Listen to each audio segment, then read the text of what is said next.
Good afternoon, ladies and gentlemen. It is Thursday, December the 19th, 2024. It's another Technical Alpha podcast. Glad you could join us today. Got another great show lined up for you after our absence last week, in which nothing happened anyway, so you didn't really miss out. But this week, of course, Game Awards happened. Again, I will never not be shocked at how many things after we moved this damn podcast to Thursday, how many things in the industry all simultaneously moved to the nearly exact same window of time on Thursday. And so after what would have been the podcast last week, we had the Game Awards, and that's what we're going to be largely going over today. Relatively shorter podcast because it's all we do have to talk about. Of course, we're going to hit up our tech support as always, answer some questions, and otherwise, that's going to be more or less it. It's going to be darker in here on my camera today. I've yet to come up with a solution for my other light that I get rid of. I'll go over why that's the case, because part of my week was finally not only doing Skyrim, I actually did something else with my life. Wasn't a lot, but we'll get there. But before we do, the most important question of the week, Mr. Black, how was your week? Week was good. Just another week. I wouldn't busy in another week. We're making big money plays this week. We're making moves. We're doing business. Business. Yeah. So, just in the process of acquiring another building. So I just got tons of inspections and different things to do. Started today, got some tomorrow, Saturday. I've just been run down, man. Just going hard in the paint. You sound like it's in your voice. You're getting a little. You're on the fray. You're a little burnt out. Yeah. Well, I when I got home, I got home around 5 after 2, so I had a power nap. So I post nap voice. Yeah, I pretty much napped until about 10 minutes before. Very good. 3 o'clock. So I'm still kind of half out of it, but I'll wake up. I'm all right. I'm busy, but busy's good. Can't really complain. It's been an okay week. Great. And then of course we got Christmas next week, so it's just life's just going to be hectic over the next couple of weeks. But hey, that's okay. It's true. It's a good type. It's good kind of busy over Christmas break. It's a good type of busy. My week was other than Skyrim bullshit, which I continue to chip away at. I'll be interested to listen back to this too, because my mic is going to end up sounding a bit different as well. I had this room is really a boxy, echoey fucking nightmare, and if my voice does not help that at all. My voice reverbs horribly, and so I had my desk over here on this side of the room in this corner. It was just an absolute fucking shit show. And so I had, when I probably, what was this, 6-7 months ago, maybe 9 months ago now, I had basically thrown as much rock wool, fabric covered rock wool against this wall and in the corner as possible. I actually went to Mr. Black's and dug out of storage a bunch of the stuff that we had there at the time for the Technical Alpha room, because that was also a boxy fucking nightmare, and so we had coated the walls there in rock wool insulation. And so I pulled some of that and I put all that together in here in this corner. But I got to be honest, I spend, whether I'm streaming or otherwise, this is my office space, and Jeff would be the same at home. If he's not live, he's still often in that room. It's your office space, and you're in it a lot, 8, 10, 12 hours or more at a time. And just having this entire space, I mean, it's already bad enough that basically the only thing separating me and a storage room is a curtain. So, like, I'm trying to give my brain the sense that I'm in, like, some sort of fucking space, when in reality, I'm just in a goddamn storage room down here. So, having all of that shit on the walls everywhere, I felt like I was in a fucking padded cell. And after like 7, 8 months of that, I was starting to go a little crazy. Did it allow me to have, like, when I was doing voiceover work or whatever? Yeah, it sounds on this mic and everything, it sounds fucking incredible. Jeff helped me when I was setting that stuff up. It sounds about as good as you could hope for this microphone to sound. Unfortunately, the downside of that is I was going fucking insane. I literally felt like I was constantly, like, imagine, and Jeff would know this too, imagine being, like, in a padded booth doing your voiceover, but that's your office 24 fucking 7. You start to go a little crazy. So I was at Costco, as one adult would be, often, but I was at Costco over the last few weeks, and they had, in stock, these, box of 4 2x2 tiles of these, strips of, it's not really wood, it's like compressed wood with a fucking veneer, but basically wood slats on top of, like, 1/4 inch to, like, maybe 3/8 dense felt. So it's like a black with, like, a wood slat kind of a situation. And I remember seeing it, I was like, huh. And at first I was thinking about it up in our living room, because I'm trying to figure out ways upstairs in our place. It's all open concept, and there's this one wall that's just like 22 feet of nothing. And it's hard to, like, separate where's the dining room start and where does the living room start and everything else. But then when I got home and I was back in my office, and I was like, you know what? Maybe I should use it down here. Because it will actually, if I put it on this wall over here, it might actually make my office space look like a fucking office space and not a padded cell in a storage room. So I hummed and hawed about it, and a couple weeks later I went back in and they were still there, and I was like, fuck. I was kind of hoping they wouldn't be, but they were there. And so I was like, all right, well, I looked it up, I looked at the price, and it was one of those rare times where the price in store, not even on sale, there was no sign for, like, being on sale or anything, but the price in store was even cheaper than Costco's own website. And I was like, oh, really? Wow. So I looked at it, it was $49 a box in store, $69 a box on their website, and $120 on the actual producer's site, which I don't know who the fuck was spending that kind of money on this shit per box, but wasn't gonna be me. But I will spend $49, and so I did. So I picked up some boxes, and I managed to, it was the day actually that I had my tires put on, so my car was full of my old tires. And I got groceries at Costco, and then about 5 boxes, you can imagine, 2x2 sheets of this shit, 5 of them, and I'm trying to get all this into the RAV, and the RAV was just fucking, that was the smoothest drive I've ever experienced in the RAV. I didn't feel a goddamn bump going home. I had so much weight in the back of that bitch, it was just like driving a Cadillac. So I got home, and yeah, Dad and I spent, a few hours putting that up, and now it's here. Might even have a, here, so that Mr. Black is not left in the dark. But yeah, that was like the most exciting part of the week, in all honesty, because that's where adult life is. At some point, your excitement comes from, putting up new wall paneling. There, so I sent Mr. Black, a couple of pictures. We finished it into the corner and everything. We finished the shelf off with it. And now I feel like now I feel like I'm in and out. It's not bad, right? So actually, it's really good. $250.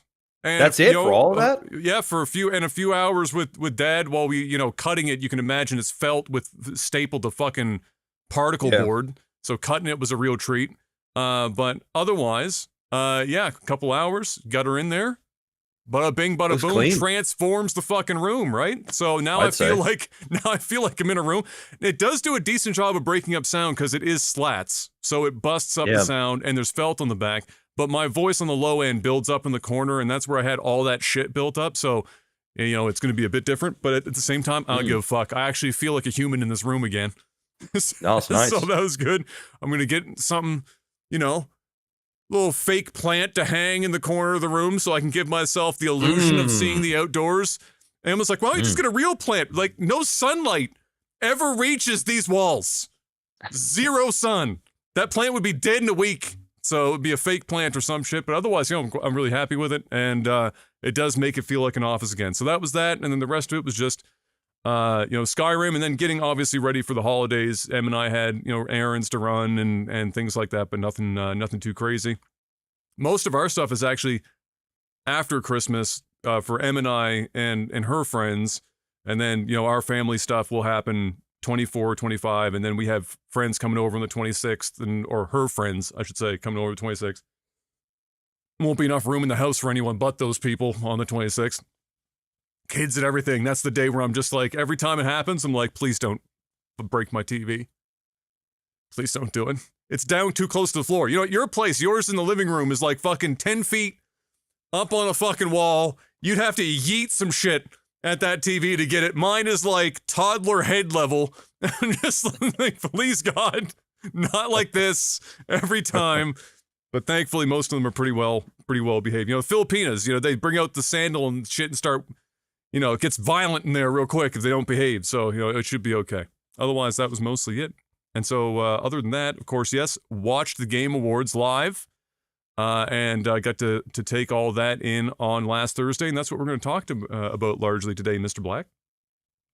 I've got the list there that you can also peruse as we go through them for the winners, and then also all the announcements, because as we know, the Game Awards is equally, if not more so, about the announcements than it is the winners of these awards, because it's almost become a secondary E3 or a Summer Game Fest. Kind of a thing where a lot of major announcements are often made now towards the back part of the year. So we've got some of those to talk about as well. Oh, Mr. Miyagi saying you can get a grow light that makes spaces like that more. True. That's true. You could get UV light if I wanted to try to keep an actual plant down here. I'd still find a way to kill it. I'm so bad with plants. That should be the only person worse with plants than I am is Em. Em managed to find ways of killing plants that you literally don't even water, and that's because she watered them. So that's the only person I'm aware of that's fucking worse plants than me. But yeah, so we've got a bunch of these winners, and we can go over some of them. Of course, they have 7,000 categories. I got to be honest. I want your opinion on this, Mr. Black, because when I'm watching it, and it's not like they dedicate a huge amount of time to these couple of awards. And I appreciate, as we are from the space to some degree, but when they start announcing things like best esports team, best esports athlete, best esports game, to me, I'll get your opinion, but to me it just feels fucking weird. Because what typically happens is, whichever game wins esports game, which is just like which of these games was the most popular this year, because how many new esports games are even entering the fucking scene on a yearly basis. So it's like, who's going to win? Dota, Counter-Strike, or League for the year. Yeah. And then whoever wins that, it's almost always an athlete or an esports athlete from that game that wins for the best athlete category. And then best esports team, usually the team of the person who won best esports athlete. So it's like you win one award and all of them are just fucking in that direction, which is, what we see this year. So for that, we got League of Legends, of course, Faker, who won it all again, and T1, his team. So it was a League of Legends Faker sweep on that. But yeah, what do you feel like about that? Do you feel similar to me? It just seems a little weird to have. It just doesn't seem like there's enough going on in the space to have it need. I appreciate they're trying. It just feels like it's not ready for that many specific awards. Or maybe just go for reduce it down to team and athlete and just fuck off with the game, because the games are the same every year. Yeah. I mean, I don't know. I don't know how else you do it. It feels, I guess maybe it would feel weird if you didn't include the game, but at the same time, yeah, it's just fucking, dude, it's. Yeah, there's just not enough. There's just not enough variety out there, so you're just going to get a lot of the same. Yeah, it's just a lot of the same shit over and over again. Yeah, no, Yeah. it is a little, but again, you know, it's not like they spend an hour on it. It's basically No, like in it's between quick. segments, they're like, oh, hey, and the winner is, and then that's kind of the show. Yeah.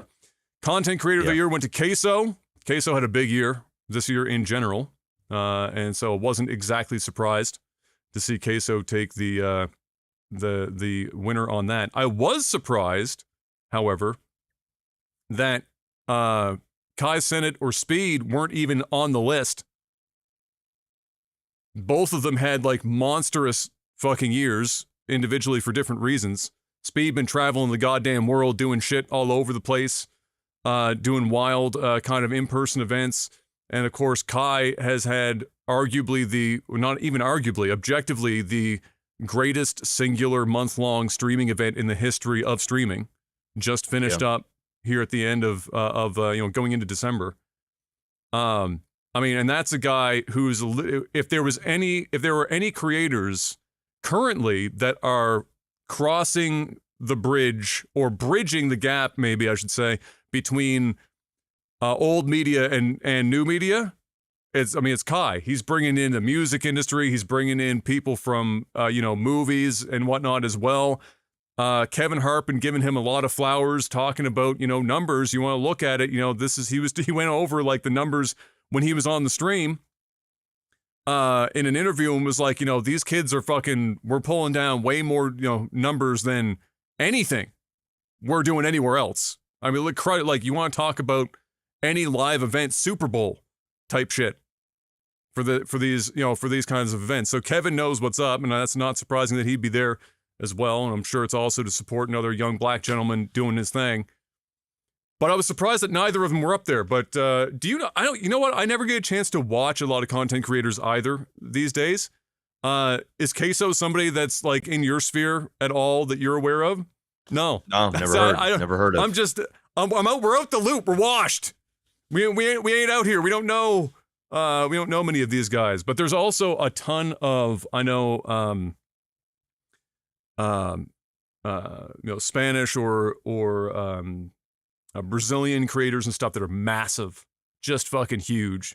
That obviously, just like, in the reverse here, we don't know what's going on over there all the time, but they're in the background and they're doing huge numbers. So oftentimes there's also creators that we just don't even hear about, but they're monstrous as well. But congrats to Queso for pulling down that dub. Most anticipated game, big shocker. Grand Theft Auto 6. Although I will say, this is a hell of a list of anticipated games. Death Stranding 2, Ghost of Yotei, which is the sequel to Ghost of Tsushima, Grand Theft Auto 6, Metroid Prime 4, and Monster Hunter Wilds. Those are all fucking heaters. Every single one of those games. And many of them may, in fact, land next year. 2025, if people hit Windows, because a lot of them are announced like not late in the year, but like in the first, the front half. 2025 could be a fucking generational banger on the game release front. But yeah, big surprise, Grand Theft Auto 6. I think the whole world is just waiting. Everyone's trying to figure out when it comes out to avoid it. Not even release their games. Just give it a wide berth. Just let it do its thing. Best adaptation. This is for obviously the crossover into movies or streaming series or whatnot. Fallout won that. I was kind of surprised, if only because just Arcane gets so much love. Now Fallout got a ton of love too. So, but I just thought with recency bias that Arcane might have taken it. Well, I think what it is like Fallout is just going to land more, I think, with the casual viewer, right? I think it just does a little bit more. I think even with Arcane still, I mean, I don't know what the numbers are, but I would imagine that Fallout probably did better numbers than Arcane. Yeah, probably. But I know. Well, possibly. It's hard to say. They're both really good. I mean, Arcane has done unimaginably well. And I think, honestly, for me, personally, Fallout was the biggest surprise because I just thought, how in the fuck, with the track record that the industry has for converting video game stuff into TV, how does somebody, Fallout seems like it would be easy, but because of that, I thought, oh, they're going to fuck it up. How do you translate Fallout to the small screen? And I got to be honest, I think we both agree it was around 7 to 8 out of 10 that first season. I was surprised. I thought they did a really great job. So, well done. And they've won awards in the over on the mainstream media, well, not the mainstream media, but my legacy media side in terms of, getting nods for, what would it be for? Emmys? Would it be under the Emmy category? Emmys as a TV show? Yeah. Right? I'm not TV's crazy. For Emmys? Yeah. I can't remember the fucking circuit for that shit anymore. Either way. Best multiplayer game went to Helldivers 2, which is unsurprising, even though it had some controversy, after its release. That game basically took over the internet for a good chunk of time. Best esports and racing game is always a joke because unless it's a year in which, people are mixing it up, it's basically the same 3 or 4 games in this list every year. It's kind of like an esports title. It's the same games every time. F1 24, EA Sports FC 25, NBA 2K25, Topspin 2K25, WWE 2K20. It's the same shit every fucking time. This year, EA Sports FC took it, which is just for everyone else. It's just keep calling it FIFA because that's basically what it is. Best sim or strategy game went to Frostpunk 2. That was a great game, so not surprised. Best family game went to Astrobot. In a relatively, decent category this year. Had some good lineup in there. Best fighting game went to Tekken 8. Dude, fighting game fans have been eating like gods for like 3 years now. It's insane. Every game that comes out in the fighting community has been like a fucking banger. And it's just, and they keep bringing back these old fighting game titles that people haven't had a love in a long time, and you'd expect them to maybe not, maybe okay, but they end up being fucking incredible. They're eating so well right now. And in fact, there's another one that got announced that we'll get to when we talk about the announcements later on, but Tekken 8 took that. Best RPG went to Metaphor ReFantasio. That's not surprising at all either. That one is a recent release, but then also it's gotten, I don't know what its average is, like 9.3 or 9.5. If you were to look at Metacritic, it's probably pretty close to that. Not surprising. But another, relatively strong list. Like a Dragon Infinite Wealth, Final Fantasy VII Rebirth, Elden Ring Shadow of the Erdtree, and Dragon's Dogma 2 is not a bad list. Best action adventure game also goes to Astrobot. Astrobot was cleaning up at this event, as I expected. Some weird. So here's my thing. I don't know if I would categorize Astrobot as action adventure. Like, that's a platformer. It's not really an action adventure. Now, I know that in categories in video games now, it's getting harder and harder to put games into relatively rigid categories because so many games cross over into so many genres with mechanics and whatnot. But if you ask somebody what Astrobot is, I don't think very many people would ever have action adventure leave their mouth. If I think action adventure, I'm thinking Breath of the Wild. I actually think to some degree that I would almost categorize Elden Ring as more of an action adventure than an RPG. But nevertheless, listen to the rest of these and see how many of these you would put into action adventure, because I see 3 of them maybe, but if you're looking at them right now as well, if you hit the link there, Prince of Persia, Silent Hill 2, Star Wars Outlaws, The Legend of Zelda, Echoes of Wisdom. I don't know, maybe it's just because action adventure has become a really muddy the subgenres have gotten too prolific, and now it's hard to put them in there.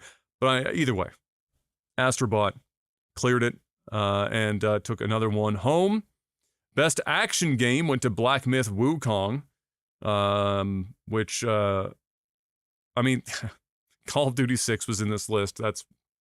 Funny. I don't know why. It's money. Helldivers 2, Stellar Blade, and Warhammer 40k Space Marine 2 also in there. It was, I I think this was probably, when it came down to voting, it was probably falling between Helldivers and Black Myth. But Black Myth fits the action genre so well, and they did do a very good job with it, so not surprising. Best VR or augmented reality game went to Batman Arkham Shadow. And so congrats goes out to the crew for continuing Batman game legacies. And then we got into Best Mobile Game. Now, this this category every year gets closer and closer to just MiHoYo games in a line. But this year we had some mix-ups here, including the winner, which is Balatro. Balatro's at poker style roguelike made by a single chap up here in Canada. And he wasn't even at the show. He had a couple people going up on stage accepting the awards for him. He wasn't at the show. He probably didn't think he'd win as much as he did, but he won more than one category with Balatro, and rightfully so. It's it's really done very well and taken over. And as the name has gotten out with this, we talked about this when we were talking about the announcements for which games would be in what categories. Just getting in the conversation for possibly winning can do big numbers, and it did. We watched Balatro on social media and otherwise. The numbers just fucking blew up just for Balatro showing up. There's a lot of people saying, "What the fuck is a Balatro?" Nobody knew what the hell it was, and now they know. Now they know, and it's doing big, and it won. So congrats to our Canadian compatriot out there doing big things. Best debut indie game also went to Balatro. This is stacks on stacks. So best mobile game, Balatro. Best debut indie game, Balatro. Best independent game, Balatro. 3 in a row, right off the bat. Watching that live, everyone was like, holy goddamn. Balatro was out here racking them up. And it was up for Game of the Year, so everyone was like, holy shit, is it like somehow against all odds, is it going to take it? Best community support went to Baldur's Gate 3. Which I felt as, they did a good job with it, but I was like, man, Final Fantasy 14 and No Man's Sky, but at the same time, honestly, for like the last 5 years, you could give it to No Man's Sky, just fucking just hand it over. It's almost like they get voter fatigue. It's like MVP in sports. Somebody wins too many times in a row, they're like, all right, time to give it to somebody else, even if they're still like fucking crushing it. Like, all right, somebody else is going to get the trophy. But no, that's not to take anything away from Baldur's Gate 3. I mean, they did a great job with it. Best ongoing game went to Helldivers 2. Games for Impact, which is still a category that I am not 100% confident I understand how they define it, went to Neva. Innovation in accessibility. I like this category because it's definitely allowed more games to get highlighted for the strides they're making in making games more accessible to more people, whether that is, through all the myriad ways in which they're making it easier for people who, this is not just like, oh, they have a colorblind setting. They've got a lot more that they're doing now that a lot of people don't even realize are in some of these games because obviously it doesn't apply to them and they don't need to worry about it. So it's nice that they get recognized for this. That went to Prince of Persia this year. Best performance went to Melina Jurgens, or Jurgens. I have no idea which of those two I'm supposed to use for the pronunciation. Maybe neither. For Senua's Saga Hellblade 2, which is not surprising. The whole game is just her. It's the whole game is her performance. You're barely playing a video game. It's just her going out there fucking screaming, basically. And she does a really good job at doing exactly that. And so she took that. And then also Best Audio Design, because again, that's like 95% of Senua Saga went to Senua Saga Hellblade 2. And so congrats to the team for that. You might have sold 4 copies, but you won 2 awards. So that's a pretty good ratio. Best Score and Music went to Final Fantasy VII Rebirth, which was like the one thing I didn't hate. I said if they were going to win anything, that's the one. It's the only thing that it should win, and thankfully it was, actually. So people had their heads screwed on straight this year when it came to giving Final Fantasy awards. Best Art Direction went to Metaphor ReFantasio. That wasn't surprising either. I thought there was an outside chance that Neva was going to sneak in there, but Atlas remains undefeated when it comes to art direction. Best narrative also went to Metaphor ReFantazio. I really got to play this game. I like Atlas games, and it just fucking won like 1,000 categories.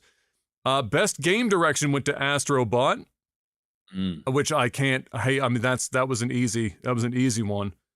And typically, if you win best game direction, it's a pretty damn good shot you're taking game of the year. And that's exactly what happened. Astrobot took game of the year versus Balatro, Black Myth, Wukong, Elden Ring, Final Fantasy VII Rebirth, and Metaphor ReFantazio. And I was very happy. I mean, I got to be honest. This was, and not just for the selections, but in my opinion, and this is for their 10th anniversary. So if they were going to hit a banger, this was a banger. I think that the show that they ran this year is easily the best one they ever ran. It ran smooth.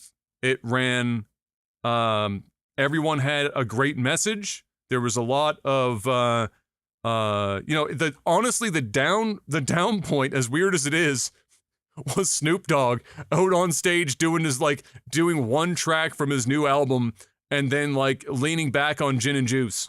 And like other than that, it was basically a flawless show. You know, they even had Statler and Waldorf, the two old men from the Muppets. They were up in the stands chirping Jeff Keighley, which was easy because all they did was take all of the shit that people have been throwing at Keighley for years and just gave it to the Muppets. And so Jeff was just on stage eating shit for like fucking 3.5 straight hours, which was, nice to see that they're at least self-aware. They had the epic flute guy. Pedro Stash was back. He carries the fuck out of the show every time. The man played 7 different instruments in one set. We counted 7. And at one point, motherfucker was dual wielding. He had a little like piccolo flute that was on a necklace around his neck, while he had like what looked like a bass flute that he was standing with, like a whole fucking like weapon.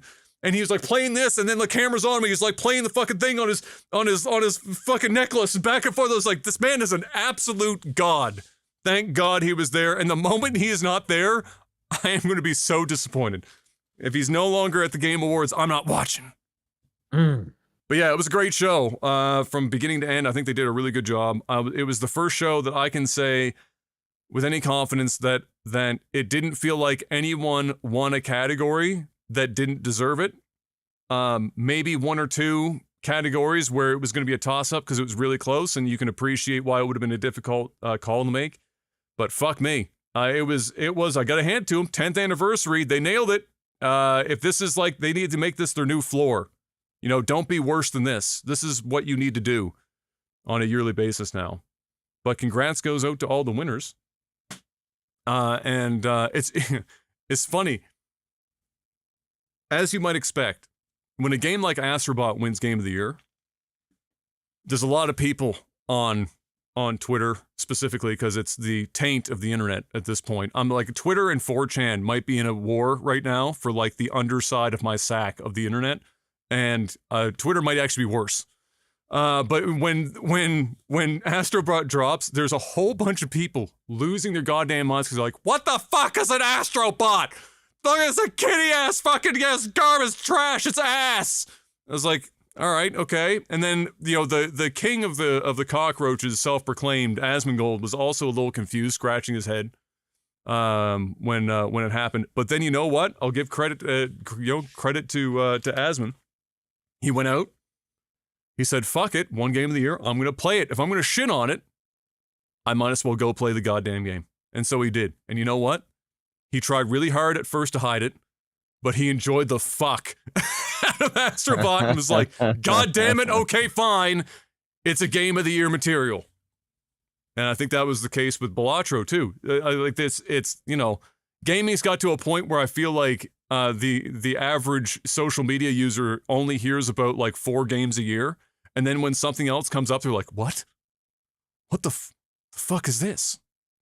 I think that's probably, I'm sure the Oscars are like that to some degree too. If you're like a casual and you watch the Oscars, There's like a movie, like you might recognize who's in it, but you're like, I've never heard of this film in my life. And they're like, played at the Sundance Film Festival to whatever the fuck, 15-minute standing ovation. You're like, okay, well, what the fuck is it? I feel like that's probably where gaming is at now as well. But definitely can say, without question, you could go down this list, and generally speaking, people were shitting on 2024 for being kind of a down year in gaming. I mean, you play pretty much any of the games on any of these lists. They're all heaters. They're all fucking fantastic games. It was a solid year. I think people got like a little blinded by the drama. There was a lot of drama this year in gaming. But there was a lot of great games. And like I said, 2025, if we don't get delays into 2026, whew, it's going to be a spicy fucking year. Spicier in Canada because our dollar is going to be so bad that a single video game is going to cost as much as a car. And so it's going to be tough out here in these streets. Fucking rough. If you buy more than one game a year, you're in shambles. It's going to be a bad time. Unless you're on Game Pass. Speaking of, you know what was weird? And so, go look through those lists. Find an Xbox game. You don't. There ain't a goddamn Xbox game on that list. There's barely an Xbox game on that list that's multi-platform. That's how bad they're living it right now. Phil was in the crowd. Philly P, or Philly S, I should say, was in the crowd. And the camera cut to him when Astrobot won, and he went clapping. He's on his phone and shit. Oh yeah. Yeah, I think, all we got at the show was was their new ad campaign of this is an Xbox. Like the whole concept of basically every device you own is an Xbox because you can play from the cloud, Xbox Game Pass type shit. And that was it. Like there weren't games. They didn't announce anything. Xbox was just literally had nothing for the 10th anniversary of this fucking show. So down bad, beyond belief. But let's talk briefly. I'll go over some, and I'll ask you about some of these. See if it's something that, even though you don't play too many games these days, if it piques your interest. Because we had some bangers. This was a big year for millennials, Mr. Black. A lot of games from the millennial generation coming back around for another chance at bat. The Witcher 4 was announced by CD Projekt Red. It was one of the first things that we saw at the show. Big announcement trailer for that, immediately following by a bunch of neckbeards on the internet complaining that Ciri wasn't hot anymore, which is weird because she was really young in the previous games, but then again, it is also Twitter, so they're probably also pedophiles, if I'm going to be honest. Just a whole bunch of weird... Dude, it's so weird. I saw a dude break down the like proportions of like nose to upper lip, jaw lines and shit. I'm like, what are you... How many mentally ill people are on Twitter tweeting about games media like this at this point? It seems like it's a disease that's spreading. I had a tweet about it. I gotta look up my own tweet because I won't even quote. Did you see that tweet? No, I didn't. No? Okay, I got to tweet about it because I had to, because it was just like, it just was blowing my fucking goddamn mind. I couldn't believe it. It was, let's see. Yes. It wasn't actually in relation to the Witcher, because there were two games that were really hit hard by the neckbeards on social media. And that was, but it was in the same vein, the same idea. So it was a lot of East versus West, right? Because as time has gone on, the discourse is all of the Eastern developers are putting out big titty, tits out for Harambe, upskirt specials that you can put in their games like Stellar Blade and all this other shit. And if every game isn't that, then immediately it's like the West hates beautiful women or some shit. It's a fucking madhouse out there. So I retweeted this one. I'll send you the fucking link to the tweet that I retweeted just so you can see which one I'm talking about. I think I found it. Copy that one. Oh no. Oh yeah. You might have found. You might have found it. It's the East versus West one. So my tweet was, "You don't understand. every game has to be pro-goonery or it's dog shit, which is exactly the take that we're at right now most of the time, is the moment and it's not about men. You're never going to see them complain about an ugly dude. It's a bunch of neckbeard fucking weirdos, and that's what they are. They're a neckbeard fucking weirdos that are trapped in their own little... They've probably had like 1 or 0 women in their life other than their mother, ever. They don't understand how any of this fucking works, and all they want to do is believe that every game needs to be able to allow them to fucking jerk off to it for it to be good. Otherwise, the game is not good. Bro, I'm gonna keep it a buck. I gotta keep it a buck. I'm just gonna go out and say it. I'm gonna go out and say it. And I'm not gonna say the part that you don't want me to say. So I'm just gonna say it. Okay. If you're jerking off, if you're jerking off to these video games, you're a fucking loser. Yes, of course. You're a fucking loser. You're Obviously. a weirdo, and you're a fucking loser. Yes. I'm sorry. Yes. If that shit actually upsets you with the amount of porno available out there, like real life porno, we're talking like with humans. And it's humans scare them though. Real women scare them. That's the problem, is that they're fearful of real, actual, living, breathing. I can honestly say I have never rubbed one out to a video game character in my life. I can honestly say it. And I'm the type of guy that would tell you, hey, if you did, yeah. If I did, I tell you.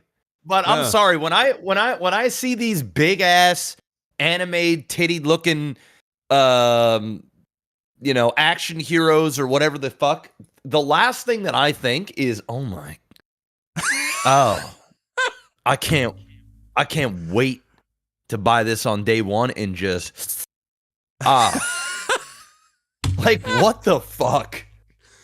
Bro, that's it's exactly fucking weird, bro. I mean, what they'll say is, because it's true, like the Stellar Blade girl is modeled after a real life girl, real life woman.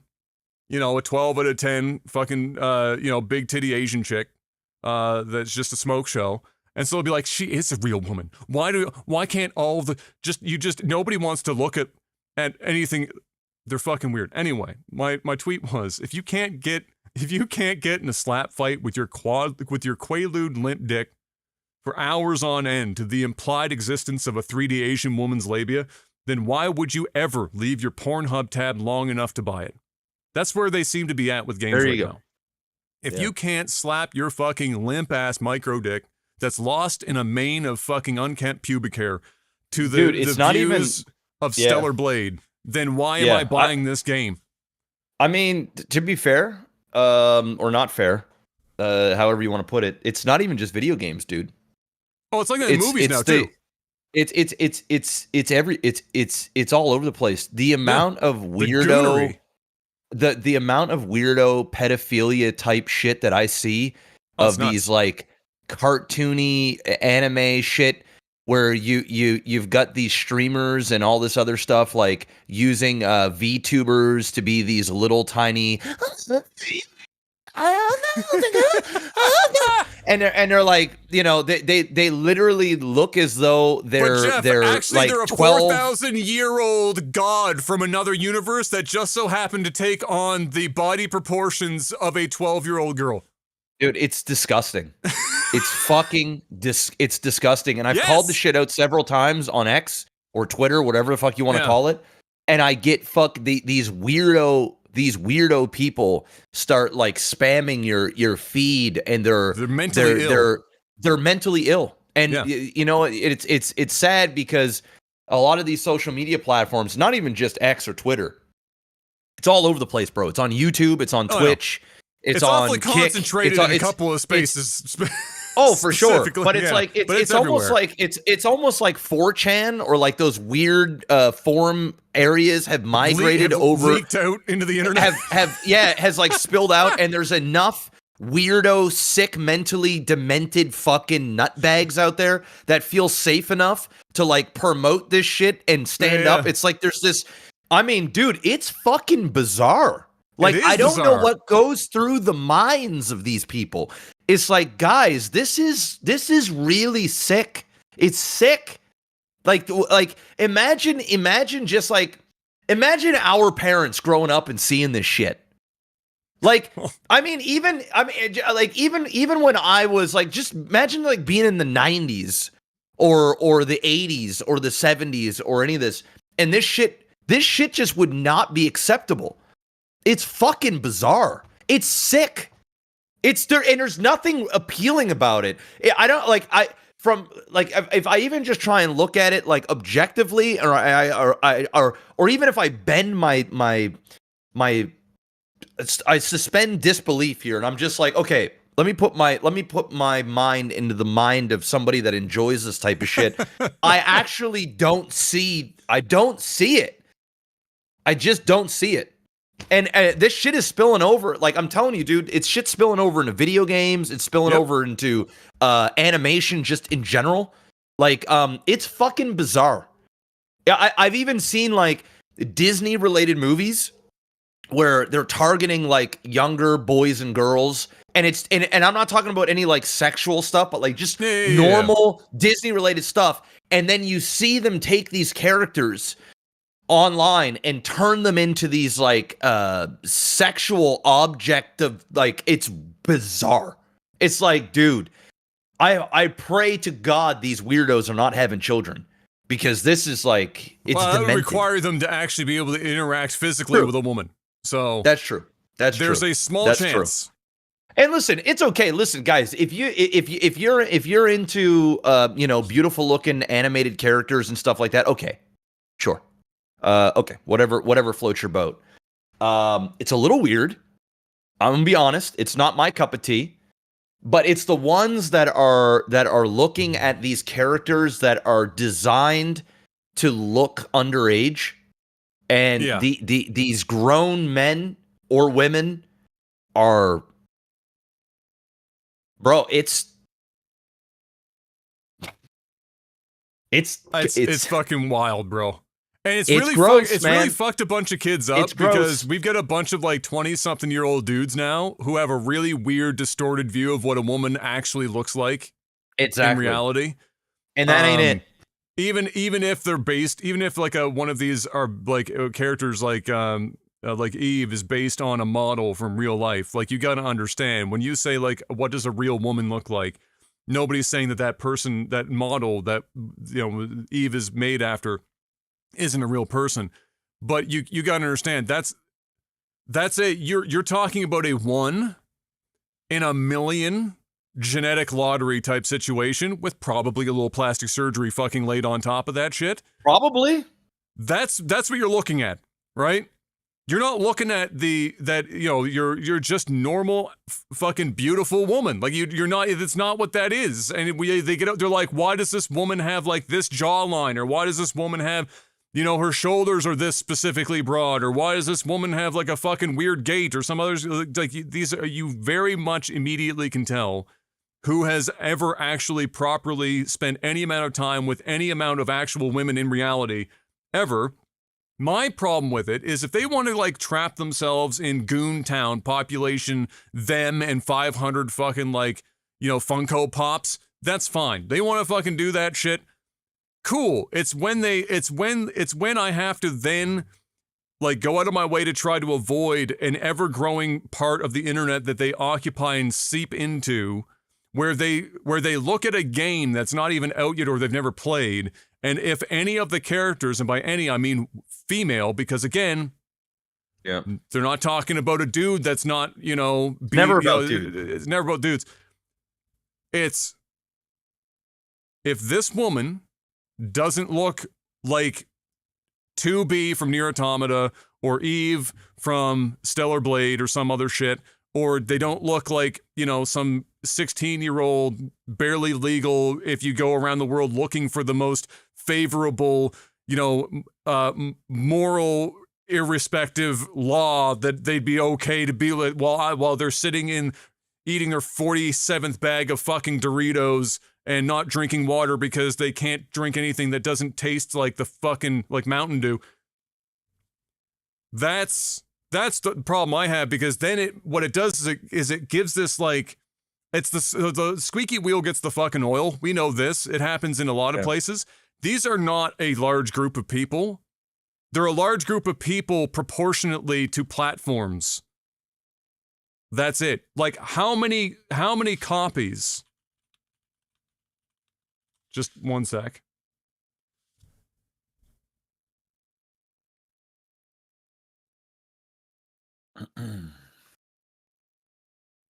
Okay. Stellar Blade, at its peak reporting for sales, sold 1 million units on the PS5. That was about 5 months ago. So let's be generous and triple that number. With all the sales and everything that's happened, 3 million copies. So many of the games that they want to like contend with for, oh, there's not a very pretty fucking girl on there that I can rub one out to with my bottle of Jergens, are selling way more fucking copies than those games. It's not about whether or not you can successfully fucking get your shit going without the aid of some pills that you bought from a dude behind a 7-Eleven. That ain't it. But that's what they make it about, and it's so fucking bothersome because now we've got grifters on, and when I say grifters, I'm not using it in the general sense that like grifting doesn't mean anything anymore. I mean grifting in the sense that these people don't even hold these opinions. They're doing it specifically to placate a group of people to make money off of them. That grifter. 100%. 100%. They are and unfortunately, there are some that have gotten a lot of fucking attention now.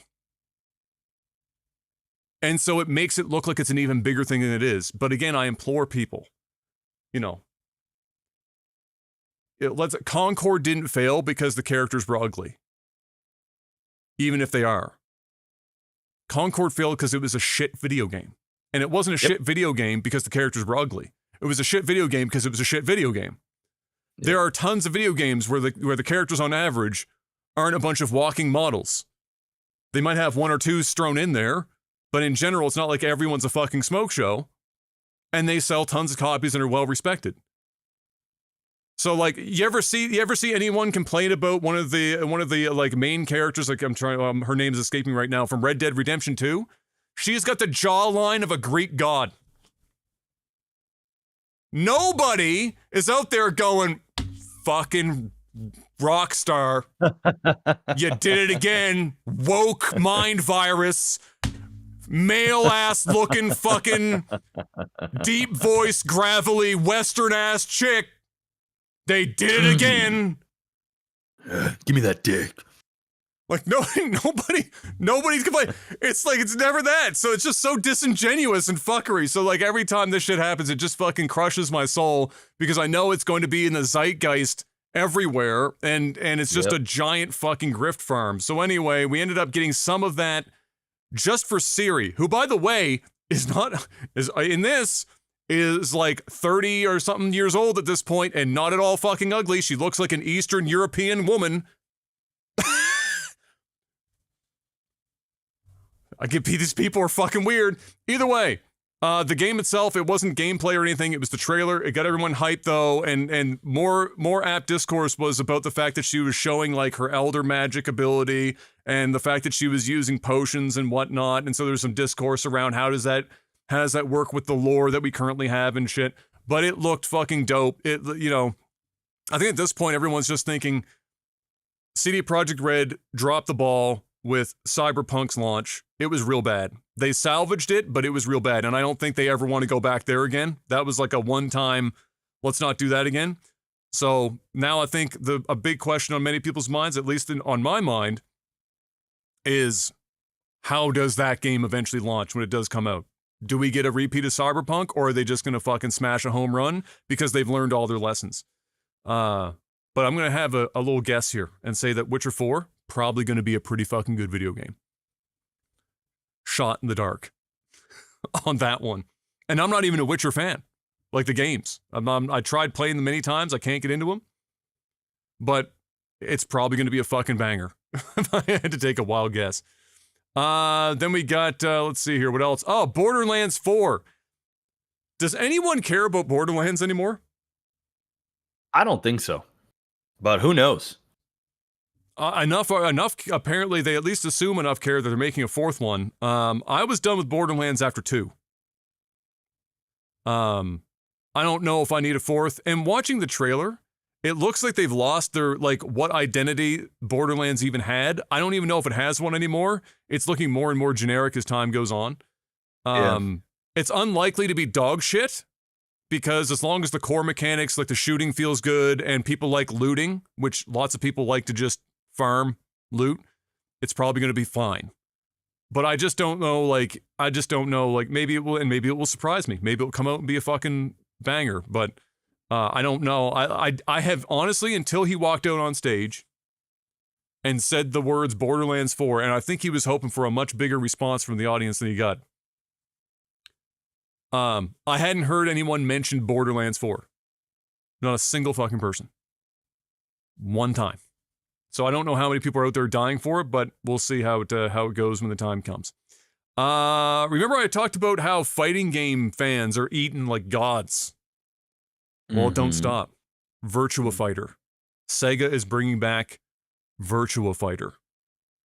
And it had a fire trailer, and I bet you it's going to be yet another fucking dope fighting game for those bastards in the fighting game community that just have nothing but wins all goddamn day long.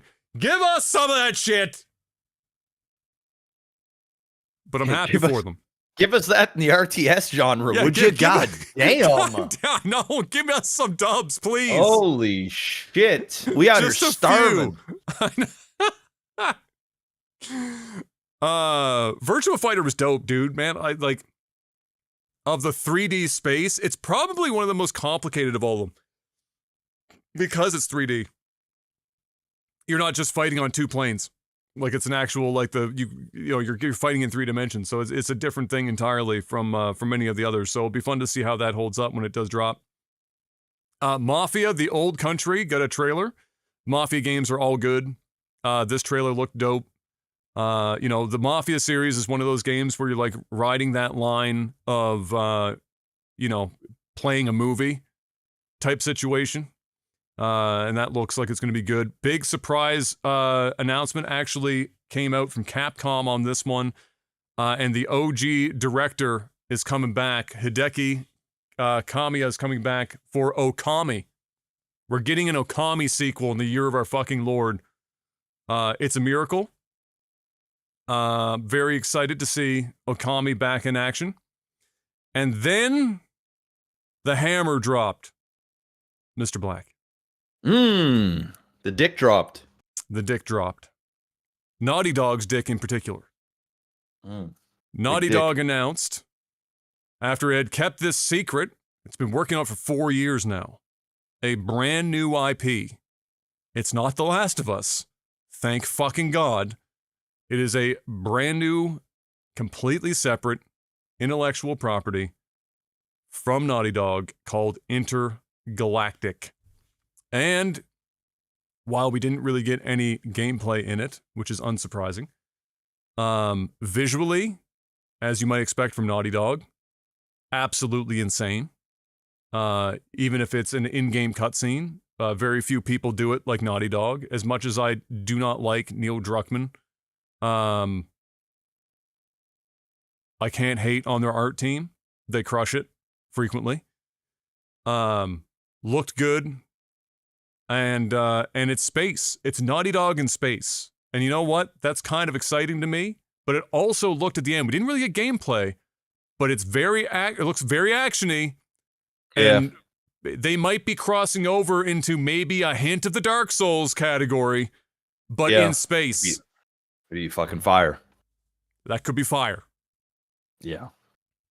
Unfortunately, most of the discourse around it was again about goonery and the fact that this main character was a bald black woman. Didn't have big ass tits.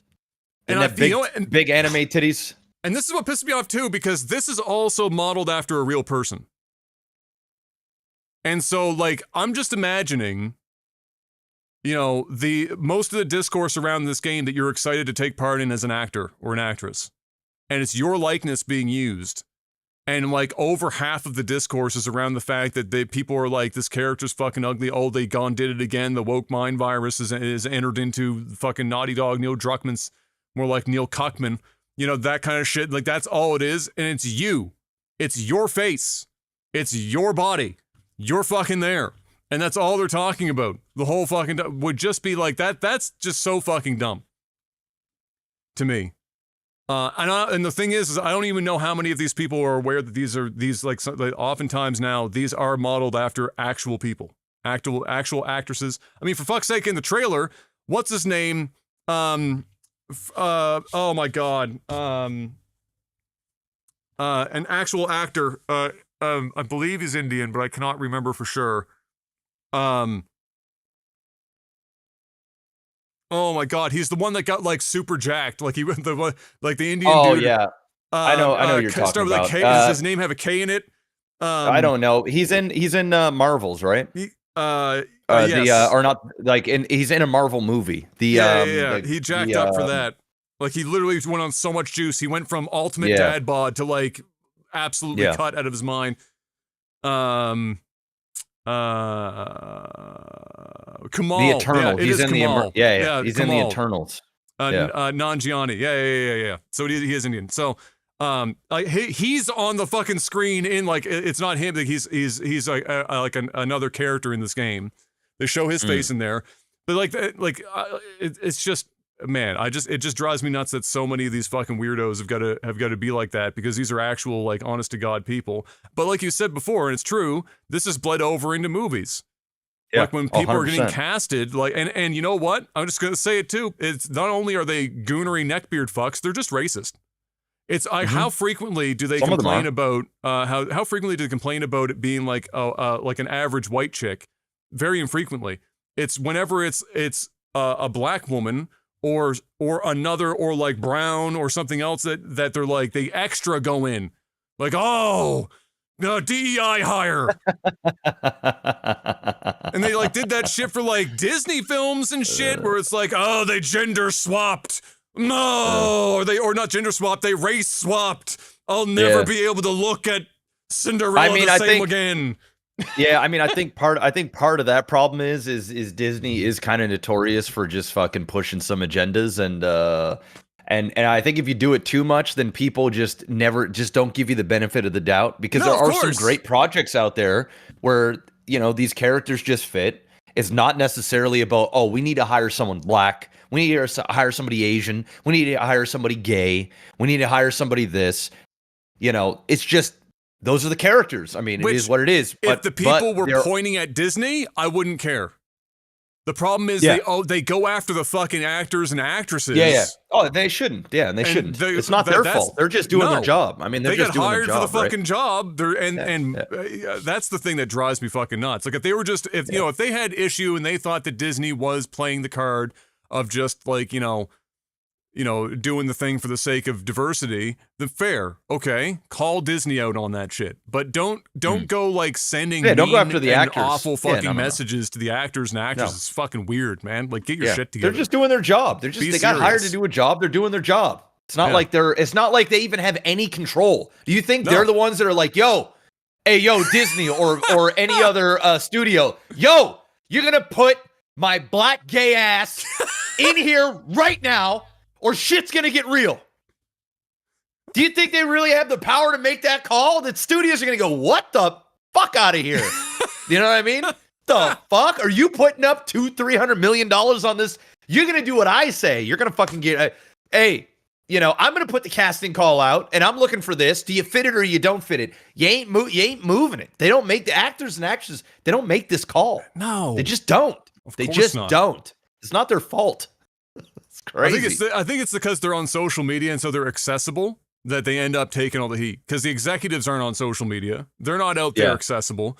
So people that are just and they may get a reaction from the actors. You know what I mean? They're not going to get a reaction from the Bob Iger. The casting director Bob Iger or something like that. He ain't gonna come out and fucking say something like, they ain't gonna do that shit. But the actors might tell you to go fuck yourself, or they might delete their social media or whatever from being harassed so much, which is notorious in the Star Wars world. Oh my god! But it is what it is. Yeah, it's a meme out there, bro. It's crazy. Yeah, it's brutal.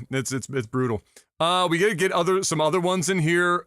Big one that I was excited about is Gen Design, which is a studio created by the developers, or by one of the main developers behind Team Eco, which Eco, Shadow of the Colossus, Last Guardian, they're making another fucking game, Mr. Black. And and they showed it off in the game, and it's very short, but a robot was involved, and it was, classic kind of Team Eco vibes where you can't really tell what the fuck is going on. All you know is that it looks dope, and there was climbing. And that's all I needed to know. And there was climbing. And there was climbing. Wow. That's all I needed to know. And so we got whatever that is coming. The Outer Worlds 2 got announced and got a trailer as well. And that looked pretty good. Let me see what else was in here. Oh, okay, so World of Tanks developer Wargaming revealed like a mecha extraction shooter. It's called Steel Hunters, which means that they looked at the gap left around by Titanfall 3 never being created and said, yeah, we could probably do that. And so they did. And you know what? Looks pretty fucking dope, I'm going to be honest. What else was there? Clive from Final Fantasy 16 is a DLC fighter in Tekken 8. That looked pretty fucking dope, so that's a cool crossover. Splitgate 2. I didn't know enough copies of Splitgate 1 or enough microtransactions in Splitgate 1 were sold to necessitate or at least signal that a Splitgate 2 would be a good idea, but apparently that was the case. Splitgate 2 was announced. Trailer out. And Splitgate's like one of those games where I looked at it and on paper you're thinking that's got to be an esports hit. And it just never really quite fucking broke out the mold. So they're going around for round 2. We'll see what they can do on the second go around. What other ones in here? Turok, Mr. Black. I've been calling for Turok for years, and we got another Turok game coming. They're finally committing to a new Turok game by Saber Interactive, third-person shooter. It's called Turok Origins, and that one's dropping for the PC, PS5, and the Xbox. Let's see here. Pal World showed off their next update. It ran at about 3 FPS. That was embarrassing. Another banger. I think you would have played this too. You might even have a copy back there, Mr. Black, for the Xbox, even though you don't have that many Xbox titles back there. Onimusha. You got Onimusha hiding back there? For Xbox? Might. Yeah, the OG Xbox. I don't know. I don't see it up there, but I have a bunch of Xbox games in another room, so maybe it's out there. Onimusha. Okay. Do you remember that? Do you remember Onimusha? So Onimusha was pretty fucking fire, and it's been dormant for a very long time, but Capcom is continuing to bring back some of their more dormant stuff. And we got a trailer for the next Onimusha game launching sometime in 2026. And it looked exactly what you would imagine a modern Onimusha game to look like, kind of like a Sekiro or a Ghost of Tsushima type situation. And but I'm looking at it and I was seeing spirits, the trailer, because they don't just tell you it's Onimusha right away. I saw like the little spirits floating around and I was like, no, there's no fucking way they're doing. No. And then I see a glove in the background absorbing it. I was like, oh my God, the crazy bastards brought back Onimusha. And that's what it was. So Onimusha. Then let's see here. We've got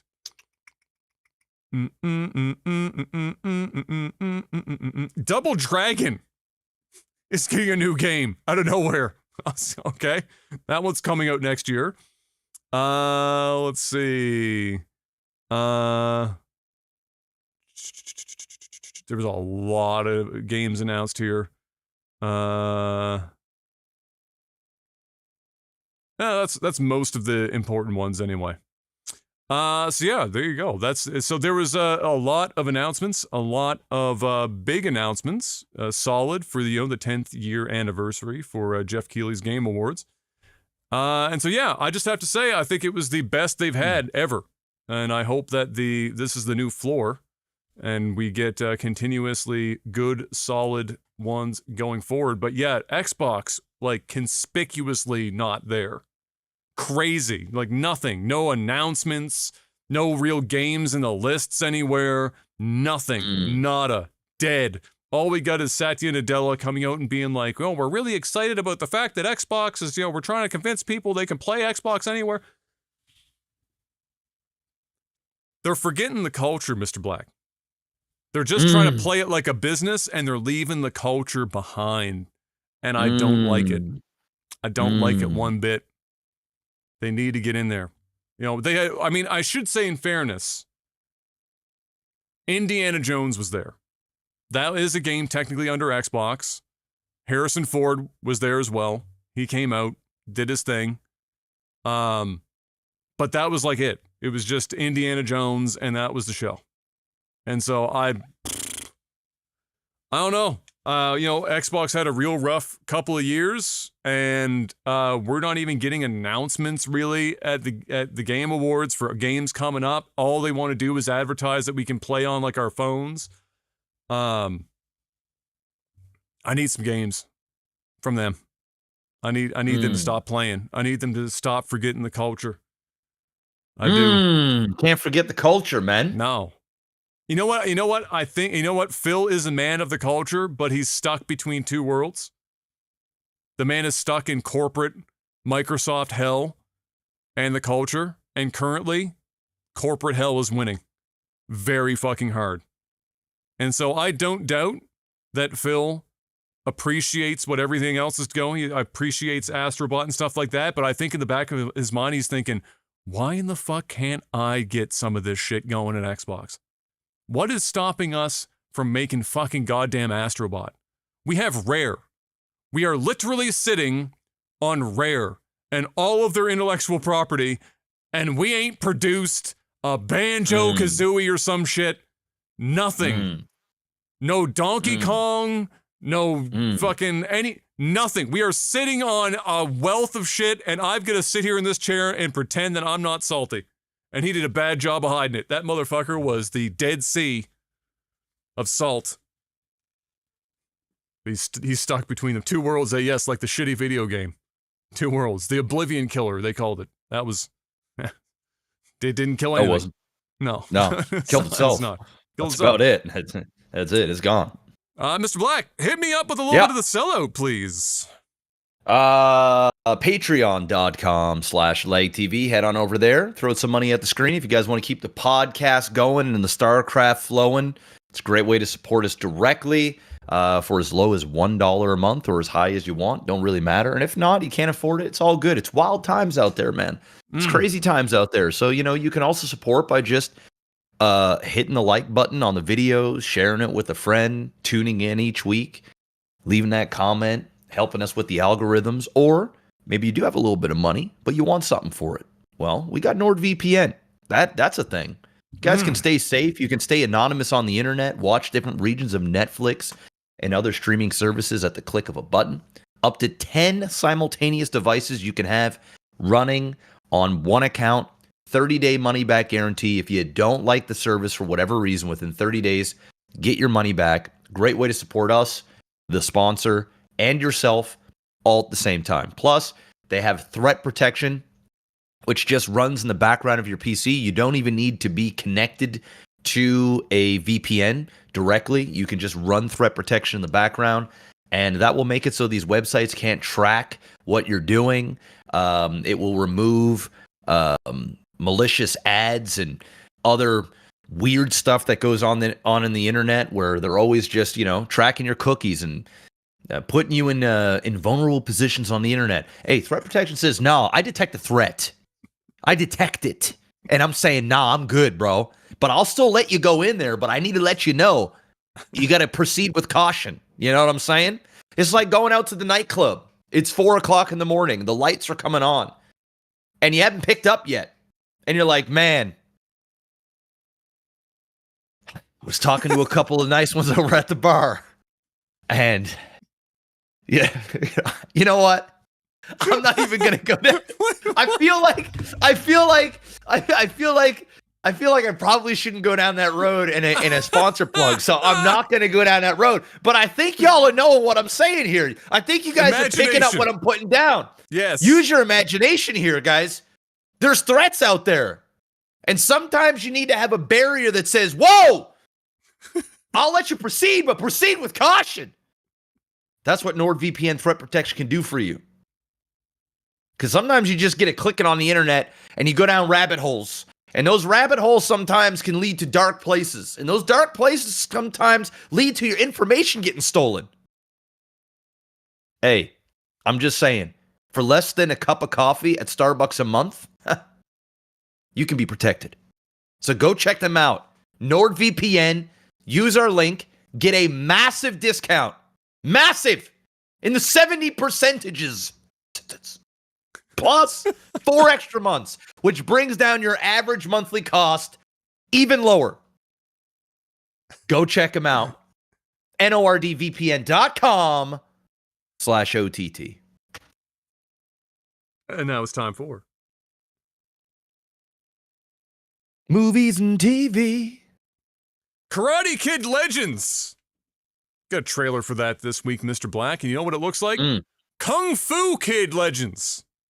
I don't know why they keep doing Kung Fu movies and calling it Karate Kid. Oh, wait, yes, I do. It's because they just want to use the name but don't want to use karate because Jackie Chan's still alive.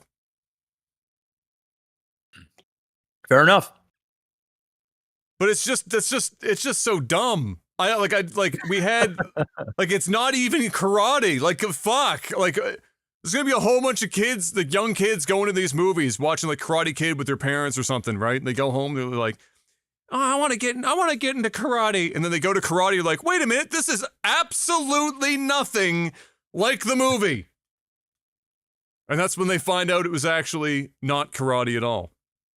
But nevertheless, yeah, Karate Kid, not letting that name die, continuing on and doing his thing. Even stranger, given that we're still getting, like, the series at the same time, and now they're doing that. It's just an odd...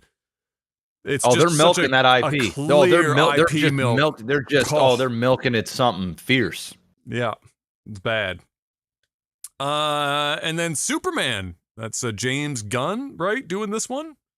Yep. We got the trailer for that. Did you watch that trailer yet, Mr. Black? I believe it only launched, I think, earlier today. I did. Or late last night. What were your thoughts? How are we feeling about this this Superman?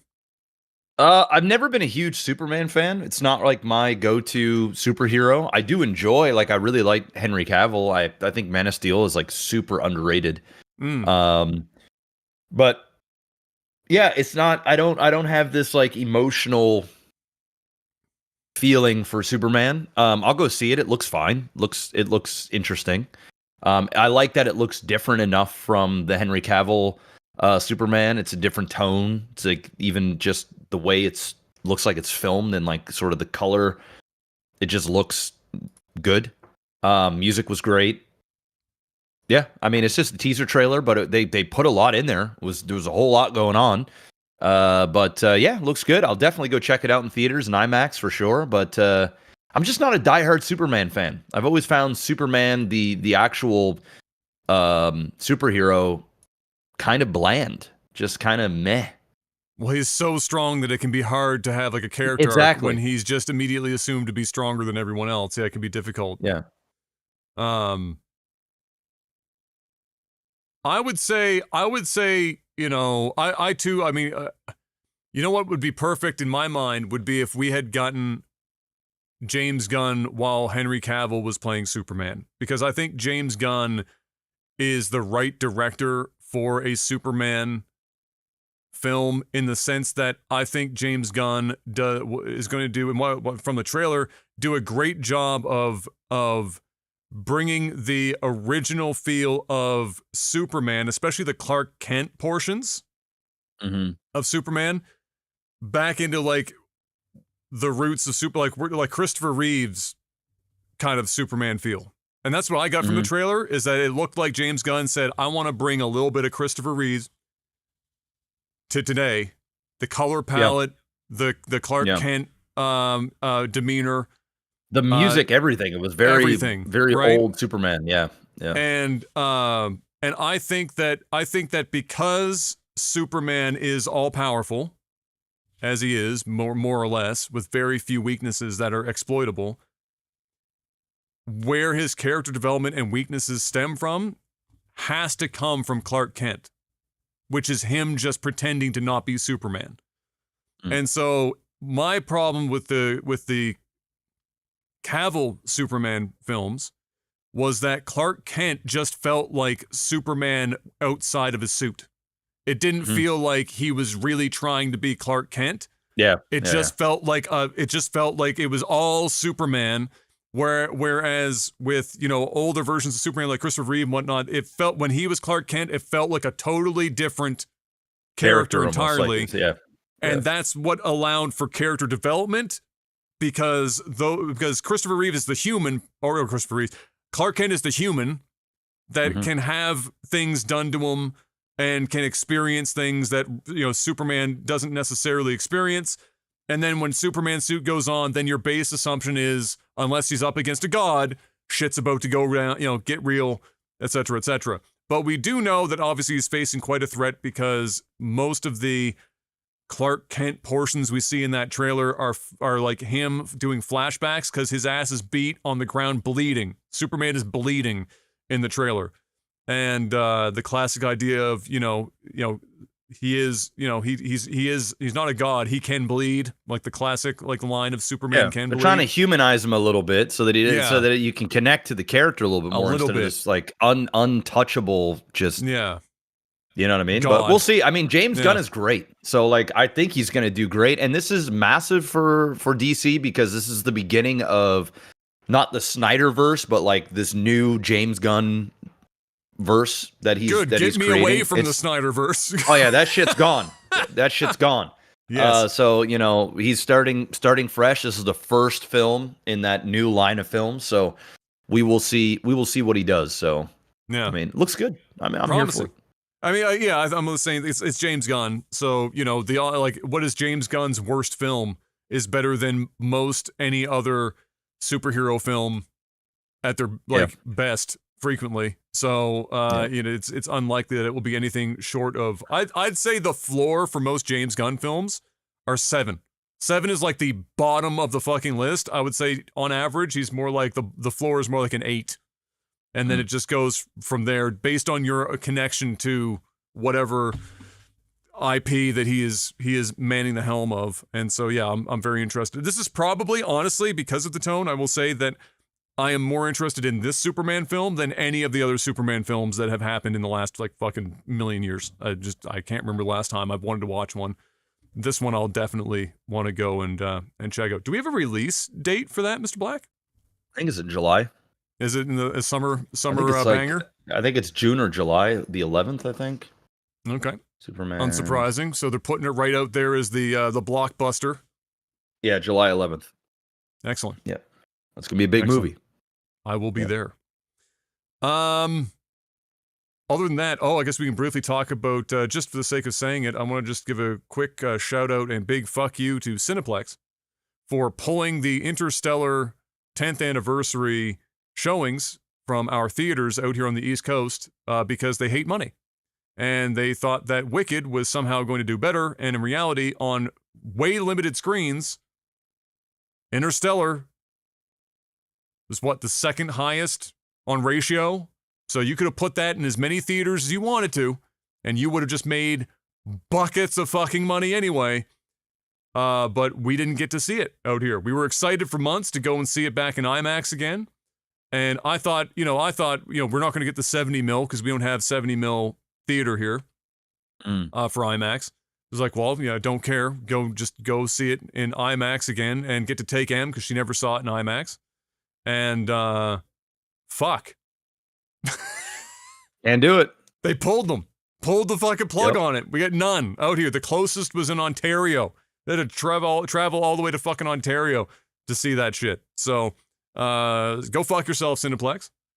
There were definitely lots and lots of spaces you could put that. Just because obviously it was the reason. Fuck Wicked. Stole way better cinema right out from underneath of us. Other than that, anything else that you're aware of, or any shows you've been watching to recap on, or anything? No. I've finished The Ultimatum. We finished that last night, and what else we? How was that one? How did that end up being? What was the rating on the season? Oh, the rating on the season. I mean, it was a meme, but I mean, I still got to rate it pretty high for the dramas. I mean, it was a solid 8. in terms of like just drama. Oh yeah, it was something. Oh, that's true. Sonic is coming out tomorrow, dude. Talk about a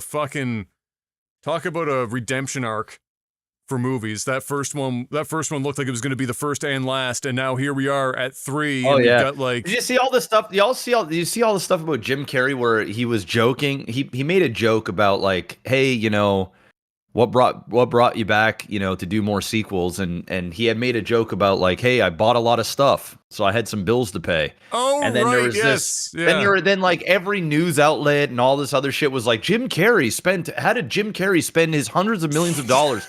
The guy was just joking. The guy is worth so much goddamn money. If you think Jim Carrey needs to work another day in his life, you're crazy. No.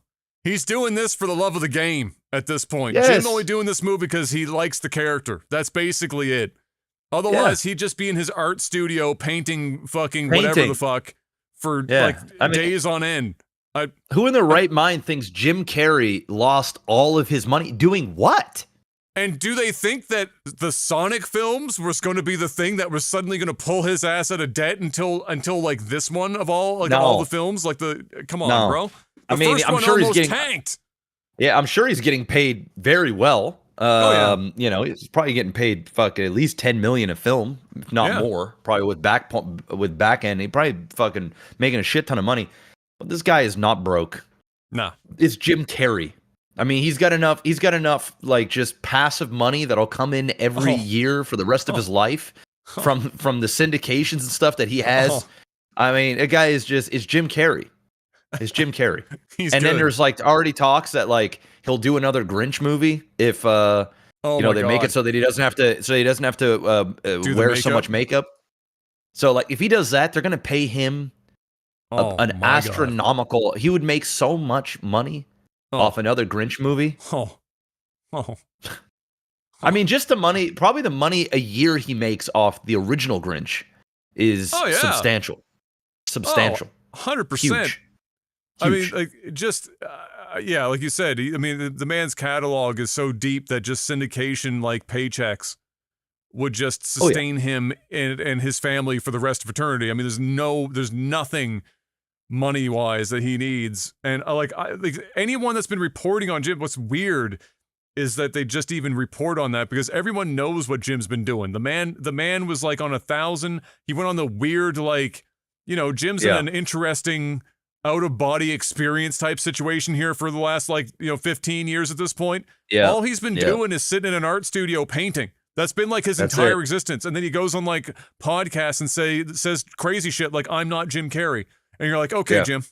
And that's basically it. That's like his entire existence. So what they think that he was like pulling a Nick Cage and buying fucking like T-Rex fucking skeletons in a castle in Scotland? Yeah. Like, I mean, it don't even really matter. I mean, Jim Carrey could buy 100 Nick Cages. Let's be real.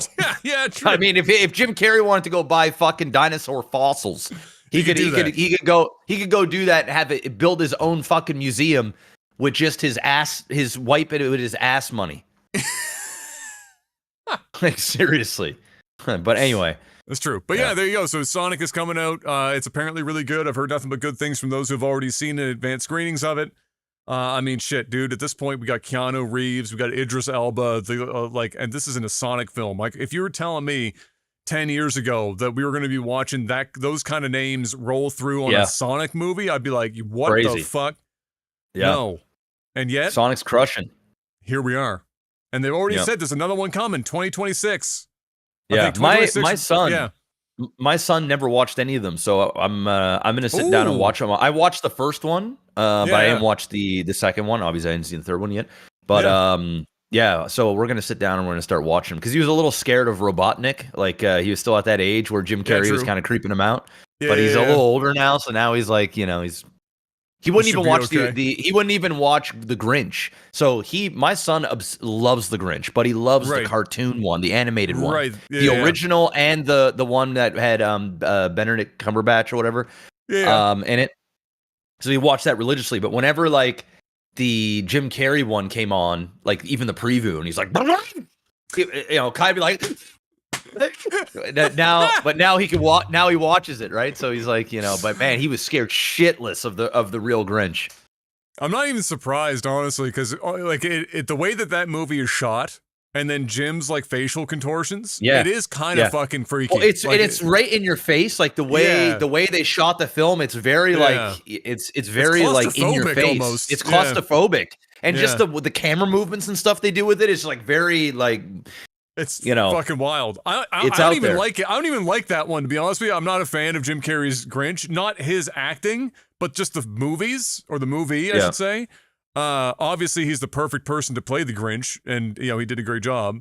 But the way they shot it and everything else, I just can't watch it. It drives me fucking nuts. But yeah, I'm not surprised. I'm with Kai on that one. And I think that's it, Mr. Black. And so we're going to move on to tech support. Oh, patreon.com/lagtv is the place to go if you want to support us financially for this, the podcast, and also StarCraft if you're looking for other methods of being able to keep this train moving. And for $5 or more a month over on Patreon anyway, you get a couple of perks. Chiefly, you're able to ask us questions on tech support, which is where I post up just before the podcast, and you can post your comments on that, and we give you the answers in the time that we've got. Let's see what we've got this week, Mr. Black. Let me just refresh this because my weekly complaint about the Patreon app, because it's bad and they should feel bad and it's embarrassing. Here we go. Let's see. Roran asks, what is something that you love doing for others on Christmas? Any traditions you guys are wanting to start now that you have your own families? You guys have any tradition? And this is, Kai's going into, this is his 4th Christmas? I started 6. He's 5 now. He's 5. Yeah. No, I couldn't remember based on his birthday. Which one we're going into here. Yeah. So this is 5th Christmas. This is the 5th one. Yeah. But in his memory, this would probably be the 2nd that he'd actually have physical memory. His memory is insane. Does he have that weird wacky He is. Oh man, it's actually scary. Like how much he remembers shit. Like I'm like, dude, how do you know this? You were 2. Like you're almost 6. Like I can't remember what I did last week. Like it'll eventually what's leave. Going on? It will eventually leave. But even Mom always talked about that. When I was younger, I had freaky memory of being 2 and stuff that happened. But and I still have a couple of things that stand out. But yeah, your long-term memory starts to really kick in. And for some kids, it's just they're fucking weird with it. But he's pumped. I mean, he's just pumped. I mean, he's counting down the days. Kayla does all the elf on a shelf shit every morning, and this fucking. I mean, it's just a zoo in here. I'm like the Grinch walking around, like, I'm so. And then next week I'll soften up, and then I'll get into the spirit for fucking 4 days, and then be happy to see all the Christmas shit go down. Oh my! But yeah, so she's doing all the traditions and stuff.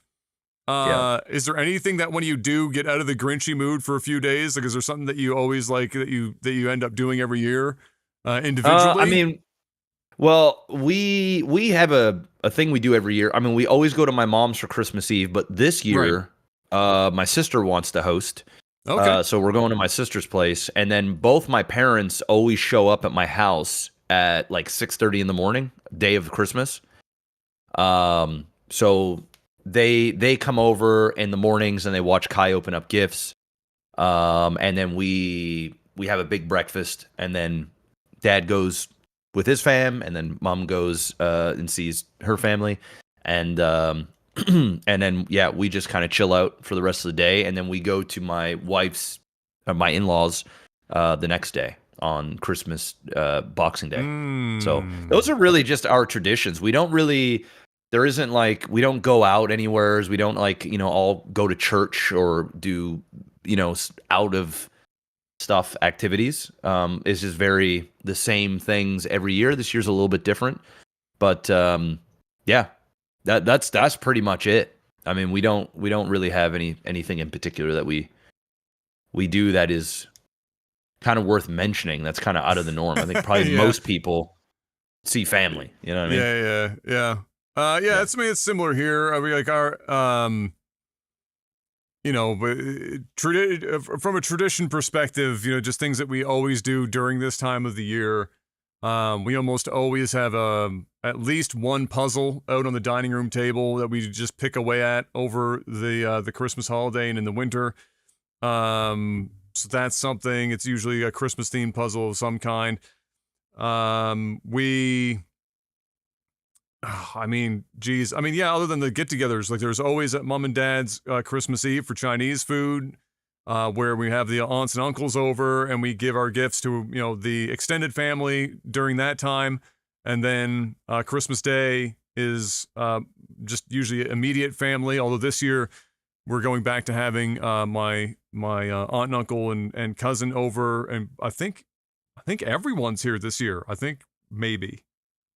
Because they're not, no, not everyone. So my cousin Kayla is still out west, but my aunt and uncle and then my other cousin, her brother, will be over. So that will be the closest thing to a full-on family Christmas we've had in a hot minute. Because typically, obviously, since Kayla's moved out west and has kids, 2 babies, obviously, you know, my aunt and uncle have been flying out there, doing Christmas out there. And so, but this year they had just been out there because she just had her second in the last couple months. And so they'd already just been out there. So they're going to stay here for Christmas this year. So other than that, it's we also obviously get M's friends over if we can. She does that kind of a situation where she brings them all over. They got the kids and everything. And they're always looking for somebody to host. And so now that she's got a place to host, you know, she's doing that kind of stuff. But I'm same as you, you know, I'm a little less grouchy about Christmas, but like I'm low key until the last, you know, few days. And then I'm like full into it. And then I'm out the other side and it's like, all right, let's put everything away again. But Lord only knows when we have eventually, you know, start our family over here, what the fuck is going to come with that. Lord only knows what kind of traditions will start to arise when that time comes. But doing for others though, I mean, I love giving gifts in general. It's always fun to give gifts. It's harder now though because everyone has such easy access to everything now that it's really hard to get something that they don't already just buy for themselves before Christmas. So like it's always a gamble. And it sucks because it means like everyone's like giving each other fucking gift cards and shit. It's just it's kind of just sad, really. Like exactly. There's nothing else to do. Like you're just giving out gift cards because everyone's just buying their own shit. So, that's kind of unfortunate. But otherwise, yeah, you know, fan of that. And M and I this year will give like there's a you know, many local charities obviously that run things this time of year, and there's one for turkeys and whatever to give turkey to family that don't have the money for a turkey for Christmas dinner. So we do that as well. We'll buy a turkey and take that in. Josh asks, is it weird if a group of friends is doing a big overseas friends trip and then one of the friends wants to invite his 2 random friends, which I'm going to assume means 2 friends that are his friends, but part of a different friend group, as everyone has, you know, there's a friend tree, and not every friend is part of every other friend group. So I'm assuming it'd be in that kind of a scenario. So you're going on a trip with your friends, but your friends want to bring their friends. That are outside of apparently the friends group that are going on this trip. Is it like is it a traditional trip? Because I feel like if it's something that is like, say, for example, you and your friends decide to go on a fishing trip every single year, right? Without fail. It's just what you guys do. You just commit to it. You go there, you tell the same stories, you drink the same type of beers, you have the same laughs, you do the same things, but you all enjoy it. I feel like you're impeding on that tradition by trying to invite other people. I think the play would be to mix in your other friends in some other related things throughout the year, to get the group to kind of almost accept them, opposed to just inviting them. Now, if for example you're going on a trip to, I don't know, Las Vegas, right? I do that every year. You go on a trip to Las Vegas, which also could be a tradition.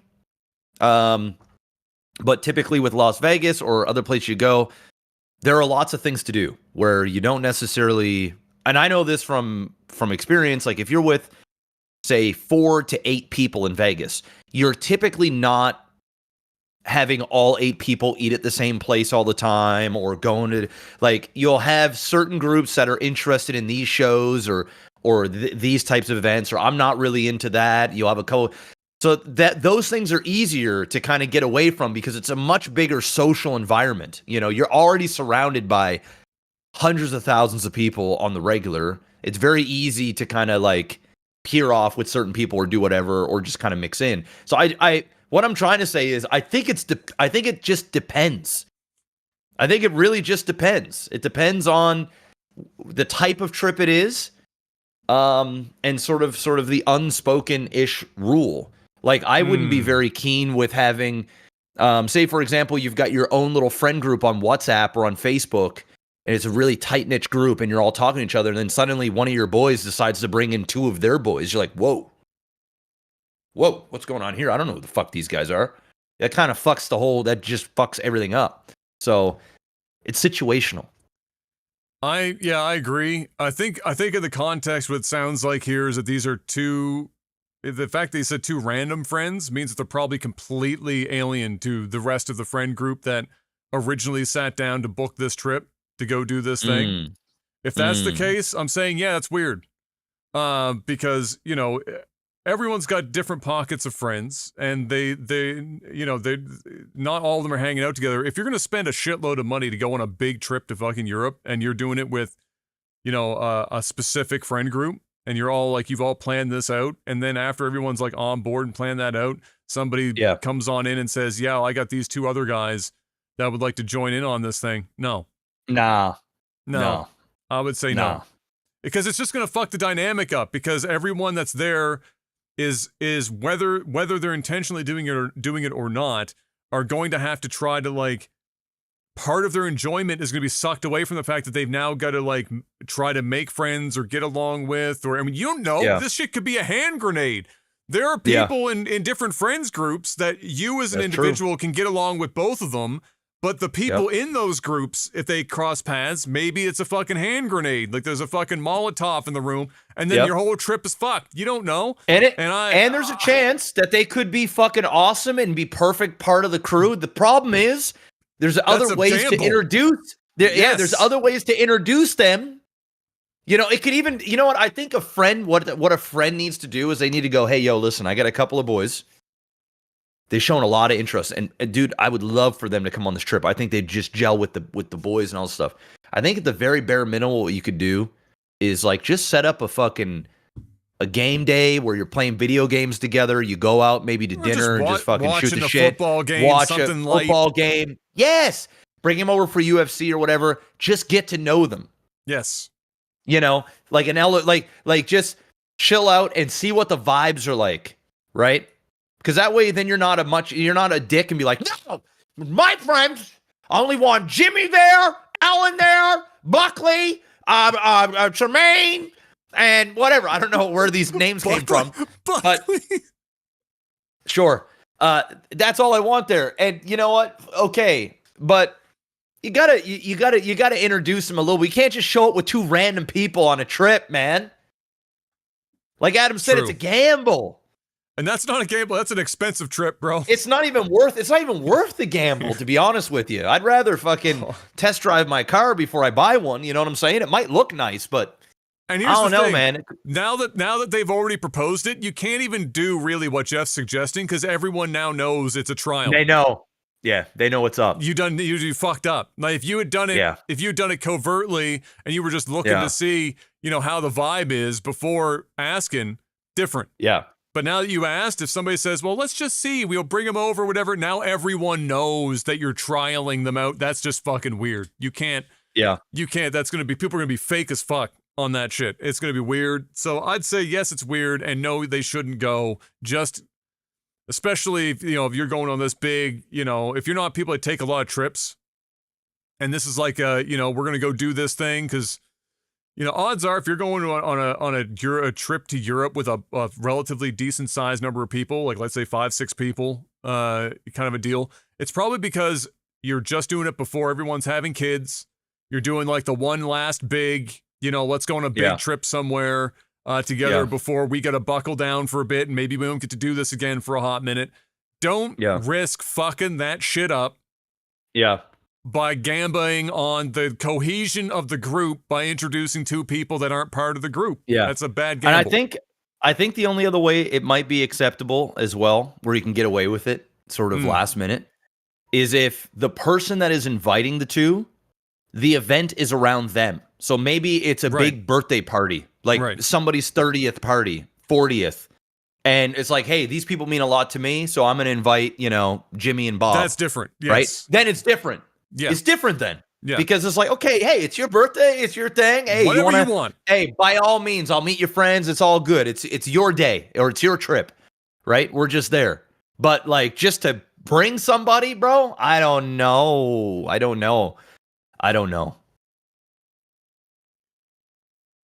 I wouldn't do it, personally. But good luck. And have fun. Either way. Mr. Stars asks, any tips, tricks, or advice on getting over a long-term relationship? My brain is reeling a bit from making marriage preparations to suddenly being single. My sympathies. That's a tough one. You get all the way up to marriage preparations, and then, listen, look at it this way. Better that the marriage didn't happen first. And then, like in the first year, wheels fall off. That complicates things a lot more. Save you a lot of pain and money, my friend. So, a lot of pain and money. Yeah, so, a silver lining to some degree. But, I mean, that shit sucks fucking dick, bro. Here's, and we've been asked similar questions before. The answers are always basically the same. It's going to take time. It will probably never, if you were all the way up to marriage, it will probably never fully heal. That's unlikely, but you will come to terms with it and be able to grapple with it and not be so affected by it in time. And it's just time. That's it. Other than that, the things that I always say, and I'll let Jeff chime in on this too, obviously, but the things I always suggest is, spend as much time as you can with your friends. Don't spend a lot of time alone if you can. It'll keep you preoccupied. It will remind you that there's more going on in the world than just the relationship that you just walked away from. And spend time a little bit, treat yourself. Massages. Fucking get some massages and go to a restaurant. Don't worry about eating by yourself. Fuck that shit that people think it's cringe. You know what? Eating in a restaurant by yourself is fire. Anyone that says that has never done it themselves. It is one of my favorite things is to actually just go and be by myself and enjoy food that I love. Fire! Yes. And it's cheaper. Yes, that too. And so go do that and indulge a bit on your hobbies, the stuff that you really love to do. And just accept that it's going to take, and it's okay. Be up in your feelings. Listen to some sad ass music. It's okay. Grapple with it. Don't do the man thing where you fucking like shelve that shit and then in like 9 years to figure out that you've managed to give yourself a complex. Don't fucking do that shit. Grapple with it. Accept that you're human. You're going to feel some emotions about it, and then treat yourself, and then spend some time with friends. And in time, it will be. It's my stance that when it's that deep, it never goes away. But you get better at acknowledging that happened, and it's okay. Life is not like a fucking bunch of easy shit that just fucking happens over and over again. Life is going to have some fucked up shit. There's going to be regrets. They're not even all relationships. They're just like things in life, decisions. The job that you took, the move that you made, the fucking whatever, all that shit. That's going to happen. You can't treat, people sometimes want to treat relationships or failed relationships like they're their own thing. They're different from every other choice that you make in life that can go wrong. But that's not the case. It's another choice that can go wrong, and that's okay. And it can be tough to look back at those things and not feel a certain way about it, but that's life. If you ain't feeling that shit, the good times in your life mean nothing. If everything is good all the time, you don't feel anything anymore. It's just like everything's always up. right? You gotta have a little fucking shit so that you appreciate when life is not shit. One Mr. Bob Ross always said, you gotta have a little darkness to have the light. Darkness. If you didn't have any of the darkness, light would be meaningless. You wouldn't be able to tell it was even there in the first place. And it's true. Socrates, you gotta have both. Right there. You gotta have both. What about you, Mr. Black? So what was the question? It was just like you were engaged, getting ready to get married, and then now single, and just any tips, tricks, or advice on getting over long-term relationships like that. Over long-term relationships. I mean, for one, hit the gym. Just get in the gym. Just improve your body. Just start feeling good about yourself, because you should do that. But it's hard. It's hard. It's hard. I get it. But like, now's the time to double and triple down on your own personal well-being. It doesn't have to be in a gym, but just like at home, whatever exercise. Hit the gym. Hit the fucking gym. Lift weights. Pick shit up and put shit down. That's what men do. Sculpt that body. Get strong. Physically, mentally. I'm telling you, bro. I'm telling you, get in the gym and lift some fucking weights. Pick shit up and put shit down, bro. Yes. Because it's not only is it therapeutic, but you're gonna start to feel good about yourself. Yes. In a time in which you probably don't feel that great. Yes. Where you might be second questioning, like, oh, is it well, I don't know your relationship, right? It could be a fucking laundry list of different possible things. It's none of my business. But listen, at the end of the day, get into the gym and just working out and just feeling good about yourself and just seeing that improvement. People are going to notice it. You're going to start getting compliments you normally wouldn't get. You're going to look at yourself in the mirror and not feel like a depressed sack of shit. And you're going to be like, hey, or maybe you are feeling like a depressed sack of shit, but you're looking damn good while you feel that way. I mean, I don't really see a negative. I don't see a single negative thing of going to work out. So I think that's just number one. It's just number one. Whenever you're ready to go sit there on fucking Facebook or Instagram to see what your ex is doing, just get your ass to the gym. Say, nah, I ain't doing this. Every time you want to go look and see what your ex was doing, say, nah, fuck this, block her or him or whatever, right? And hit the gym. Just hit the gym. Go in there for an hour and zone the fuck out. Lift shit. Listen to music. So that's number one. Number two, spend time with friends and family.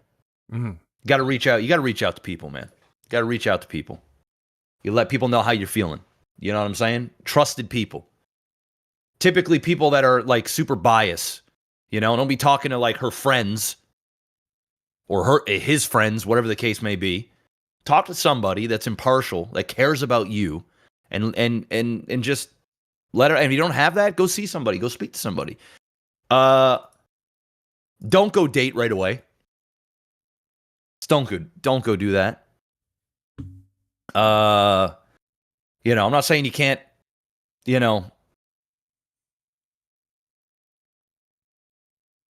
admire, other women or men or whatever the case may be, but it's probably just not a good life choice to jump right into something else right after something so big. I personally have not been in this situation, so, take it with a grain of salt, right? I got engaged, but I was engaged for 4 years. 4. And it wasn't because of money. It wasn't because of whatever. It was, I got engaged young, and I wanted to make sure that we were compatible. It's really that simple. Because listen, if you guys broke up, I don't know what the reason is, right? So I only can say so much, but chances are then it just wasn't meant to be. You probably dodged a bullet. Straight up. Because, getting divorced and all that other stuff, man, that'll suck the lifeblood right out of you. I watched my parents get divorced. I've watched other people in my family get divorced. I have friends that have been divorced. Shit ain't fun. Like, whatever you're going through right now, I can almost guarantee you it would be worse if you got married and then split up. Straight up. So, there is some good that may have came out of it, but it's hard to see the good in the fucking fog of just despair, right? It's such a whole, you plan your whole life. You just start visualizing certain things, the kids, the fucking house, the white picket fence, the minivan, the fucking, it's Christmas time on top of that. It's all about family and love and all this other shit. I get it, man. But at the end of the day, you got to take care of you. You just got to take care of you. And you got to do everything in your power to just not sit there and dwell on it. But at the same time, it is good to go through the emotions. It's good to grieve it. It's good to talk about it. It's good to understand and learn from the experience. So that way, you know, hey, if there's red flags or if there's certain things that are happening, then you just know moving forward. It fucking sucks, bro. There ain't no right answer. Everybody's different. Everybody's situation's different. But my God, hit the gym, work out, find a hobby or hobbies, plural. Hit your friends, close family, and just try and weather the storm over this next 6 months to a year. It's going to be fucking tough. But hey, there's somebody else out there, straight up. There just is. You're going to find somebody, you know, you might have your guard up for a while because of the stuff you went through before. There might be some anxiety about it. I get it. But at the same time, you're human like everybody else. You'll get through it. And yeah, I mean, I'm sorry you're going through that, man. It fucking sucks. It'll all pan out. It'll all pan out. We don't got much time left, so there's one I definitely want to get to, and then there's this one because it's a question that we haven't been asked before, so that's rare. So we're gonna go for this one, and then I'm gonna follow up the last one, and then we're gonna go do our StarCraft for the week. Marky Mark asks, have you ever been moved by a painting or photograph? If so, what was it? A rare question we've never been asked before. I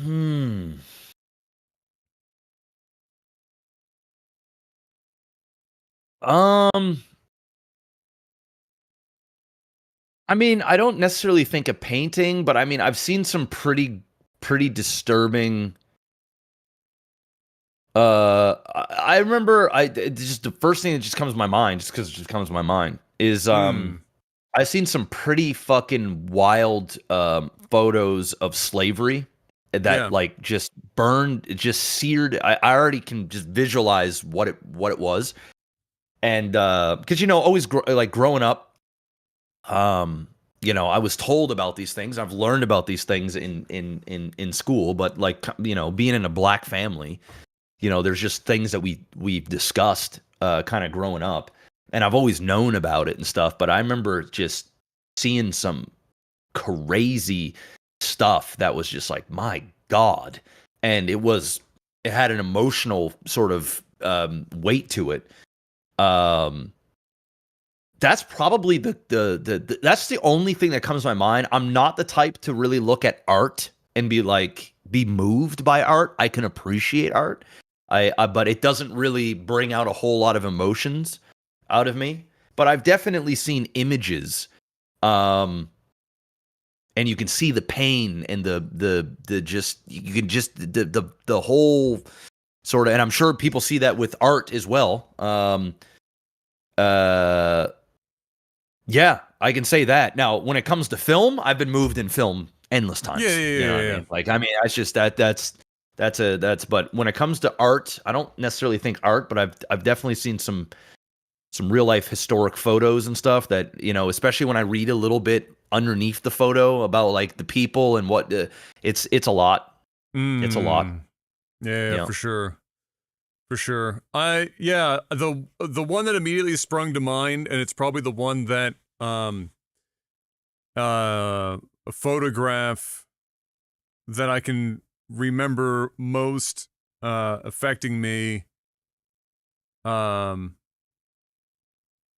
would have seen it when I was relatively young, junior high, maybe would have been the first time that I would have saw it, but it's a very famous picture. Everyone will probably know which photograph, which one it is. It's the one from the Vietnam War, and it's a picture of they're out on the road taking a picture, and there's several children, and you know there's the little girl, and she's no clothes on, just crying with her arms stretched out to the side.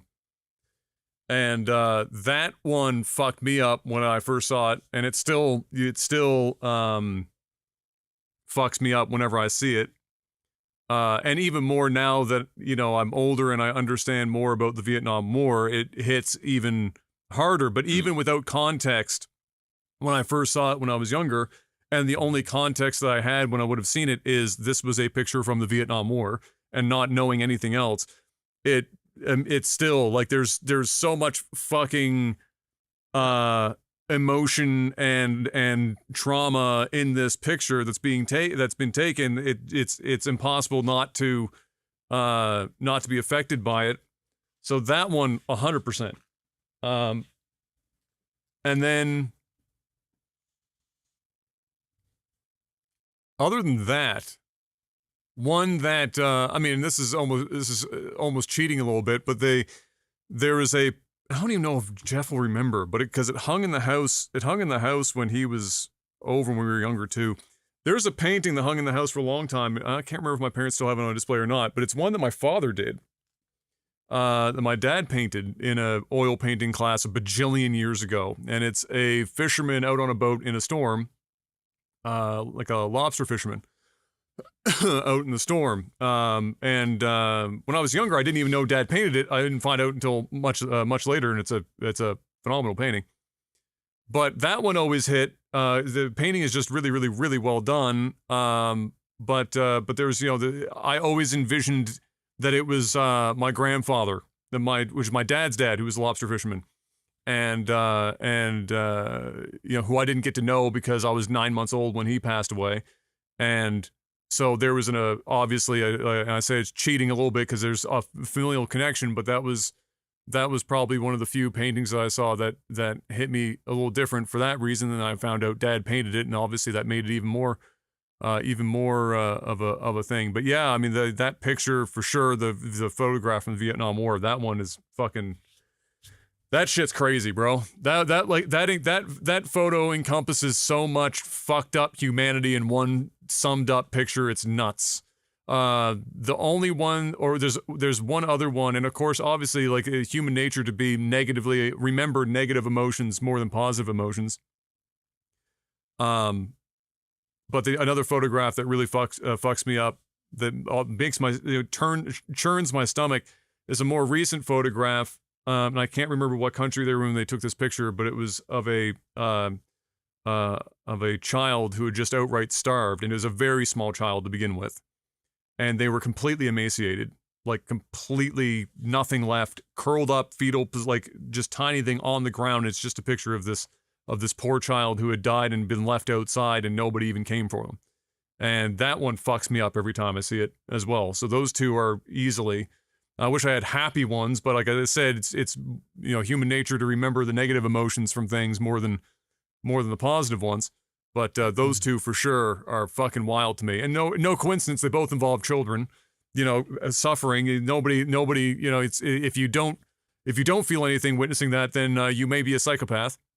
So you might want to address that with a psychiatrist as soon as humanly possible. But yeah, that's probably the two I would say that affected me most. And now for something completely different and much more uplifting, and so it's a good thing we're ending on this one. Mr. Black, you got to step up to the plate. This is a very interesting request, but I given the time of year, I think it's appropriate. Ace High says, Mr. Black, can you tell us the story of how your parents tricked you with the console that was your Christmas gift? I know you've told it multiple times already, but it's genuinely one of my favorite Christmas stories. So, as this is technically the last one before Christmas here at the podcast, do you think you can recant your story of the console trickery? Yeah. So, you know what I should do? I should get my parents to say this on stream. I should probably stream next week. But anyway, from what I remember is it was Christmas time. My sister was super young. So this was like I might have been in grade. I mean, it was the N64 era. So it was when N64 came out. So I don't know what year that was. And 96. 96? Okay. Yep. So it's 96. So N64 is coming out. My sister is a baby. like literal baby. Yeah. And this was, I don't know if it was it might have been the first Christmas that we had where my sister was around, was here. So anyway, there were tons of gifts underneath the tree. I only wanted one thing. I just wanted my Nintendo 64. That's what I wanted. I wanted the N64. And I wake up Christmas morning. I go downstairs. I'm opening up all the gifts.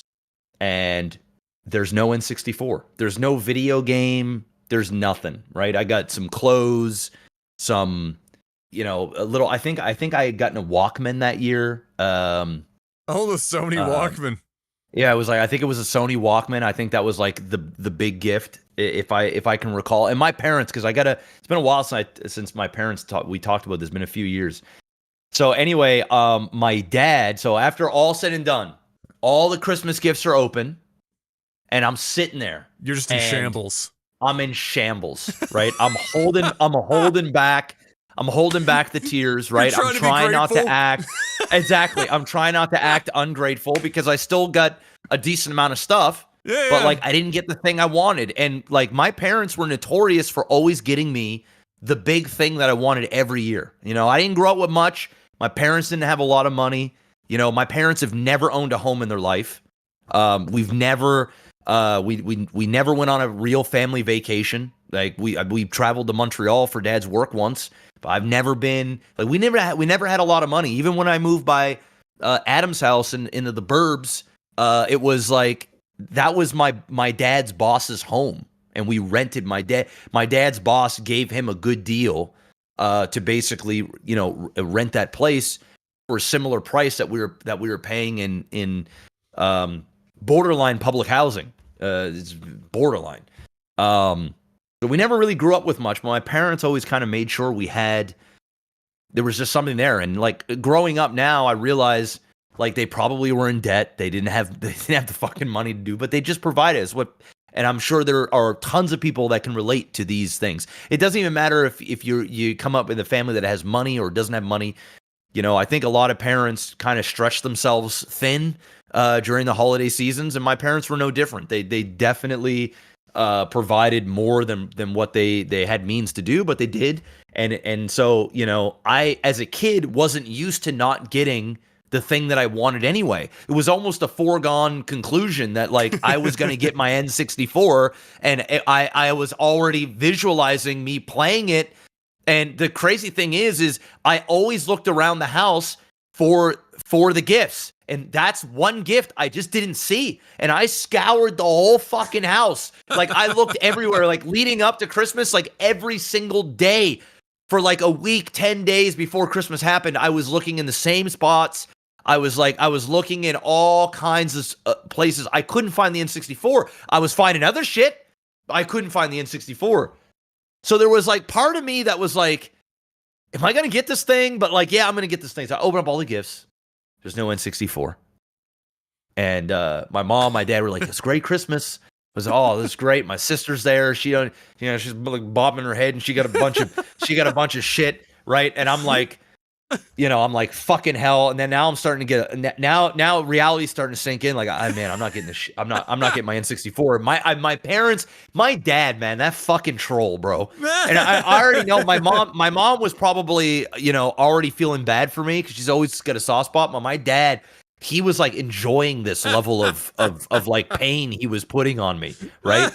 And he waited just long enough before I was about to have a nervous breakdown, right? And this motherfucker goes, "Hey, Jeff." I'm like, yeah. He's like, I got another present there on the deep freezer around the corner for your sister. Can you go grab that for me? That guy, man. So I'm like, I get up. I still remember I'm by the tree. I'm like on my knees, like looking at the other stuff, like, like, you know what I mean? Like, you know what I mean? And I get up and I walk over, and I still remember this place. It was when I was living in Cowie Hill, and around the corner there was a back door, and there was like a nook. You couldn't see the deep freeze unless you went around the corner. It was like up against the wall, and I go there, and I'm like, I cannot believe this. I gotta go grab another gift for my sister. For my sister. I walk around the corner, and there it is. The N64 sitting on the deep freezer, not wrapped, just sitting right there in the deep freezer with Mario 64. And I think it was the fighting game. Was it Clay Fighters? Instinct? Was it Clay Fighters? Well, might have been Clay Fighters. Killer Instinct, I think, did have an N64 thing at some point. It might have been Nintendo. It might have been Clay thing Fighters more than anything. It might have been Clay Fighters. It might have been Clay Fighters. It was 100% Super Mario 64 because it was like, Mom, I need a Super Mario 64. You know what I mean? And this was past the time in which I believed in Santa Claus, right? So this was like just after. So I knew that, like, should probably be careful. I knew that, like, you know, my parents are gonna get me the stuff, right? So it was on them. I wasn't like, you know, Santa Claus. So anyway, there it was, and my God, man, the smile. I want to say I cried because, like, it was such an emotional. Already on the verge. You were already on the verge of crying for a different reason, anyway.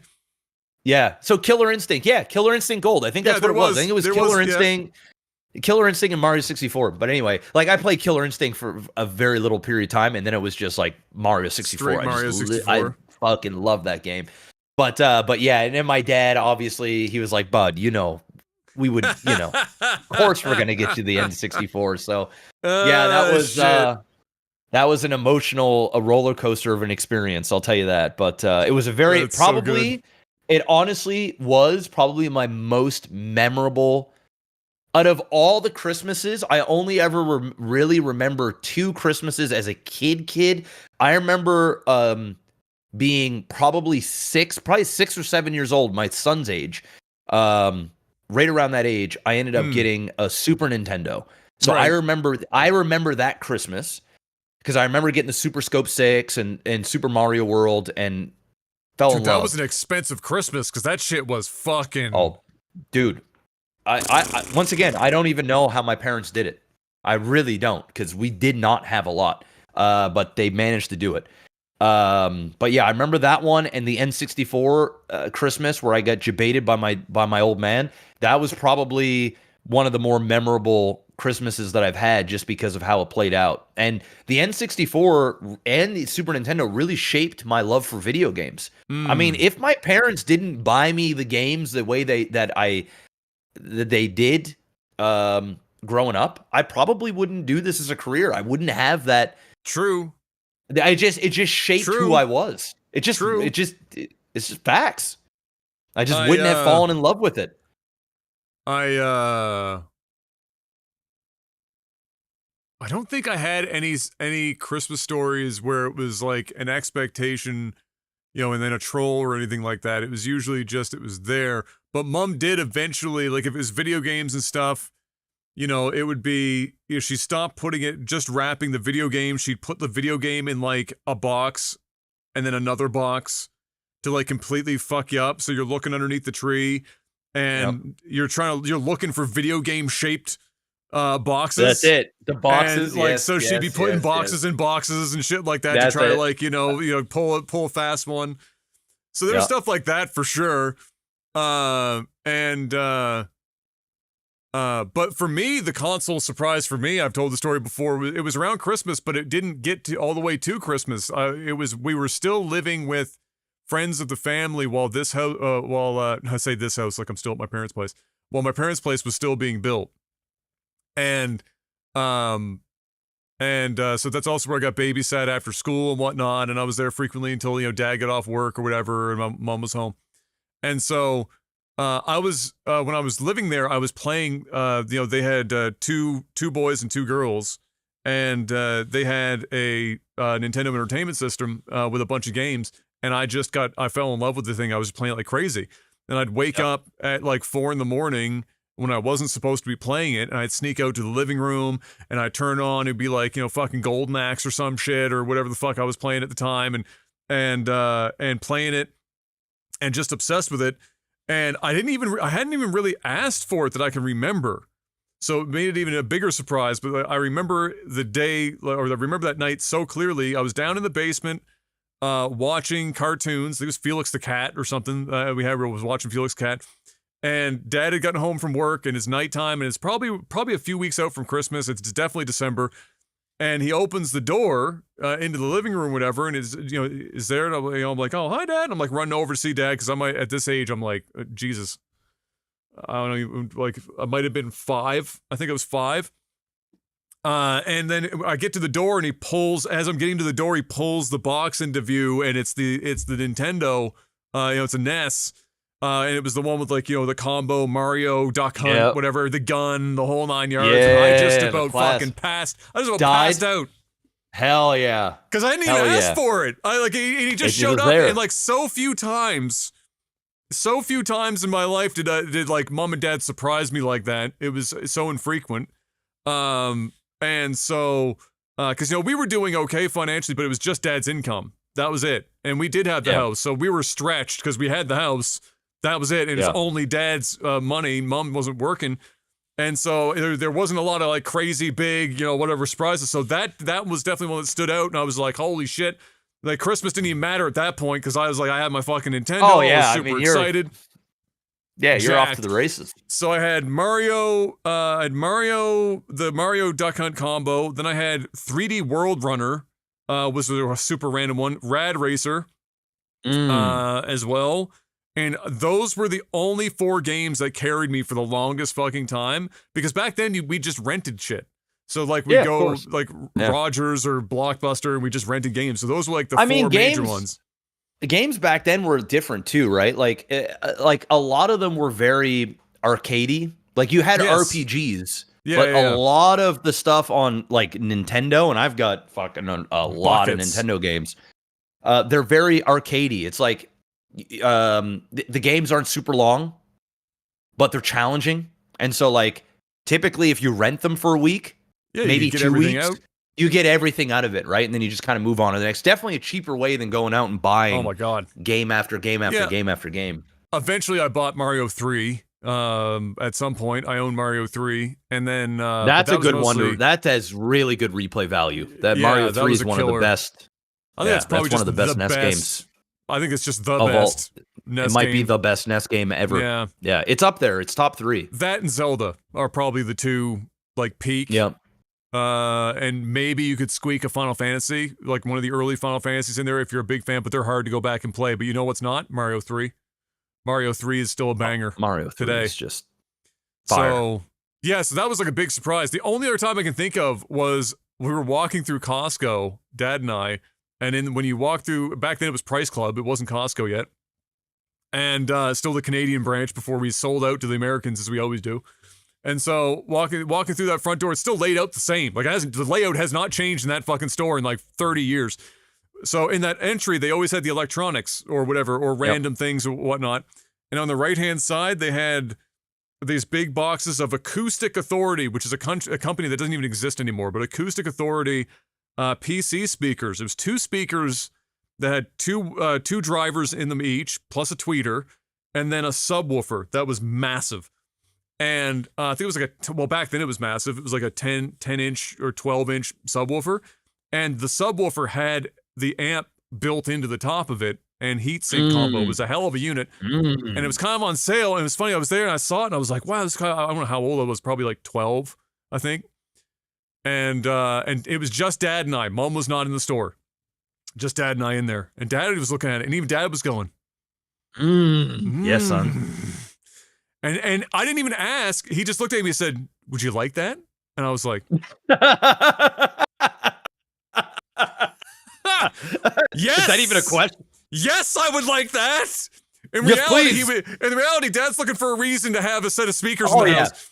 But I was 100%. Yes, he bought that for him, Adam. That. He just masked it as it was for you. 100%. That's it. That's 100%. It was on sale. So your dad was like, Dad told Mom, it's it was, there was a sale on, and look, and I just, we had just gotten the new computer and whatnot, and so, and credit to those speakers, I used those speakers all the way up through high school. And bro, beyond. I remember those speakers. Yes. They were in the office. You know who still uses them? My father. They're still hooked up to his computer right now. They still work. It still sounds good. It's still... like $90 or like what was it? $190 in what would that have been? 2000 or so. Oh my god! And he's still using. He got his today. money's worth. He got his money's worth, bro. Yeah, mom can't complain. Still using them now. So yeah, those are like the two major surprises, and they were never like on Christmas Day. They were always close, but it was never like a present or whatever. It was always like random out of the blue, which was I thought it was great because I was not expecting it. I was truly just completely fucking blindsided. But the Costco one always stood out because I never asked. Dad just was looking at it going, Did you like those? Yeah. Yes. 100%. Yes, Dad. Yes. That was one of the first, like, two. I wasn't a man yet, but it was like a, two father guys, son just moment, like two dudes having a bro moment. Speakers. Like, yeah, yes. Yeah. So that one always kind of fucking stood out. But yeah, there you go. And on that Christmas note, it's time for us to go and squeeze in some StarCraft, Mr. Black. I don't know how the fuck we're going to do it, but we're going to make the magic happen because I've got to pick up him from work at some point, but we're going to make the magic happen. And so let's go and do that. And I have to play more StarCraft today, which is always good. I have not played since last week. I have maintained, I was like, you know what? We're not going to fucking practice. I think it would ruin it. We've just got to go in raw every fucking time. And so that's what we're going to do. I've already got it ready. It's all upstairs. All right. Slightly a little bit more challenging than the last one, but winning wasn't challenging enough. Just slightly. Okay. Well, we'll go do that then. And until next week. Actually, no, nothing next week. Until probably the week after. So it'll be the new year when we see you guys again. January 2nd. Make sure that if you celebrate, have yourself a Merry fucking Christmas. Spend time with friends and family if you can. I'm sure Jeff and I will probably be live at points throughout the holidays as we always are. So if you don't got much people to hang out with, we'll always be there in the background. And until we see you again, stay safe out there and ho, ho, ho. Peace. Peace.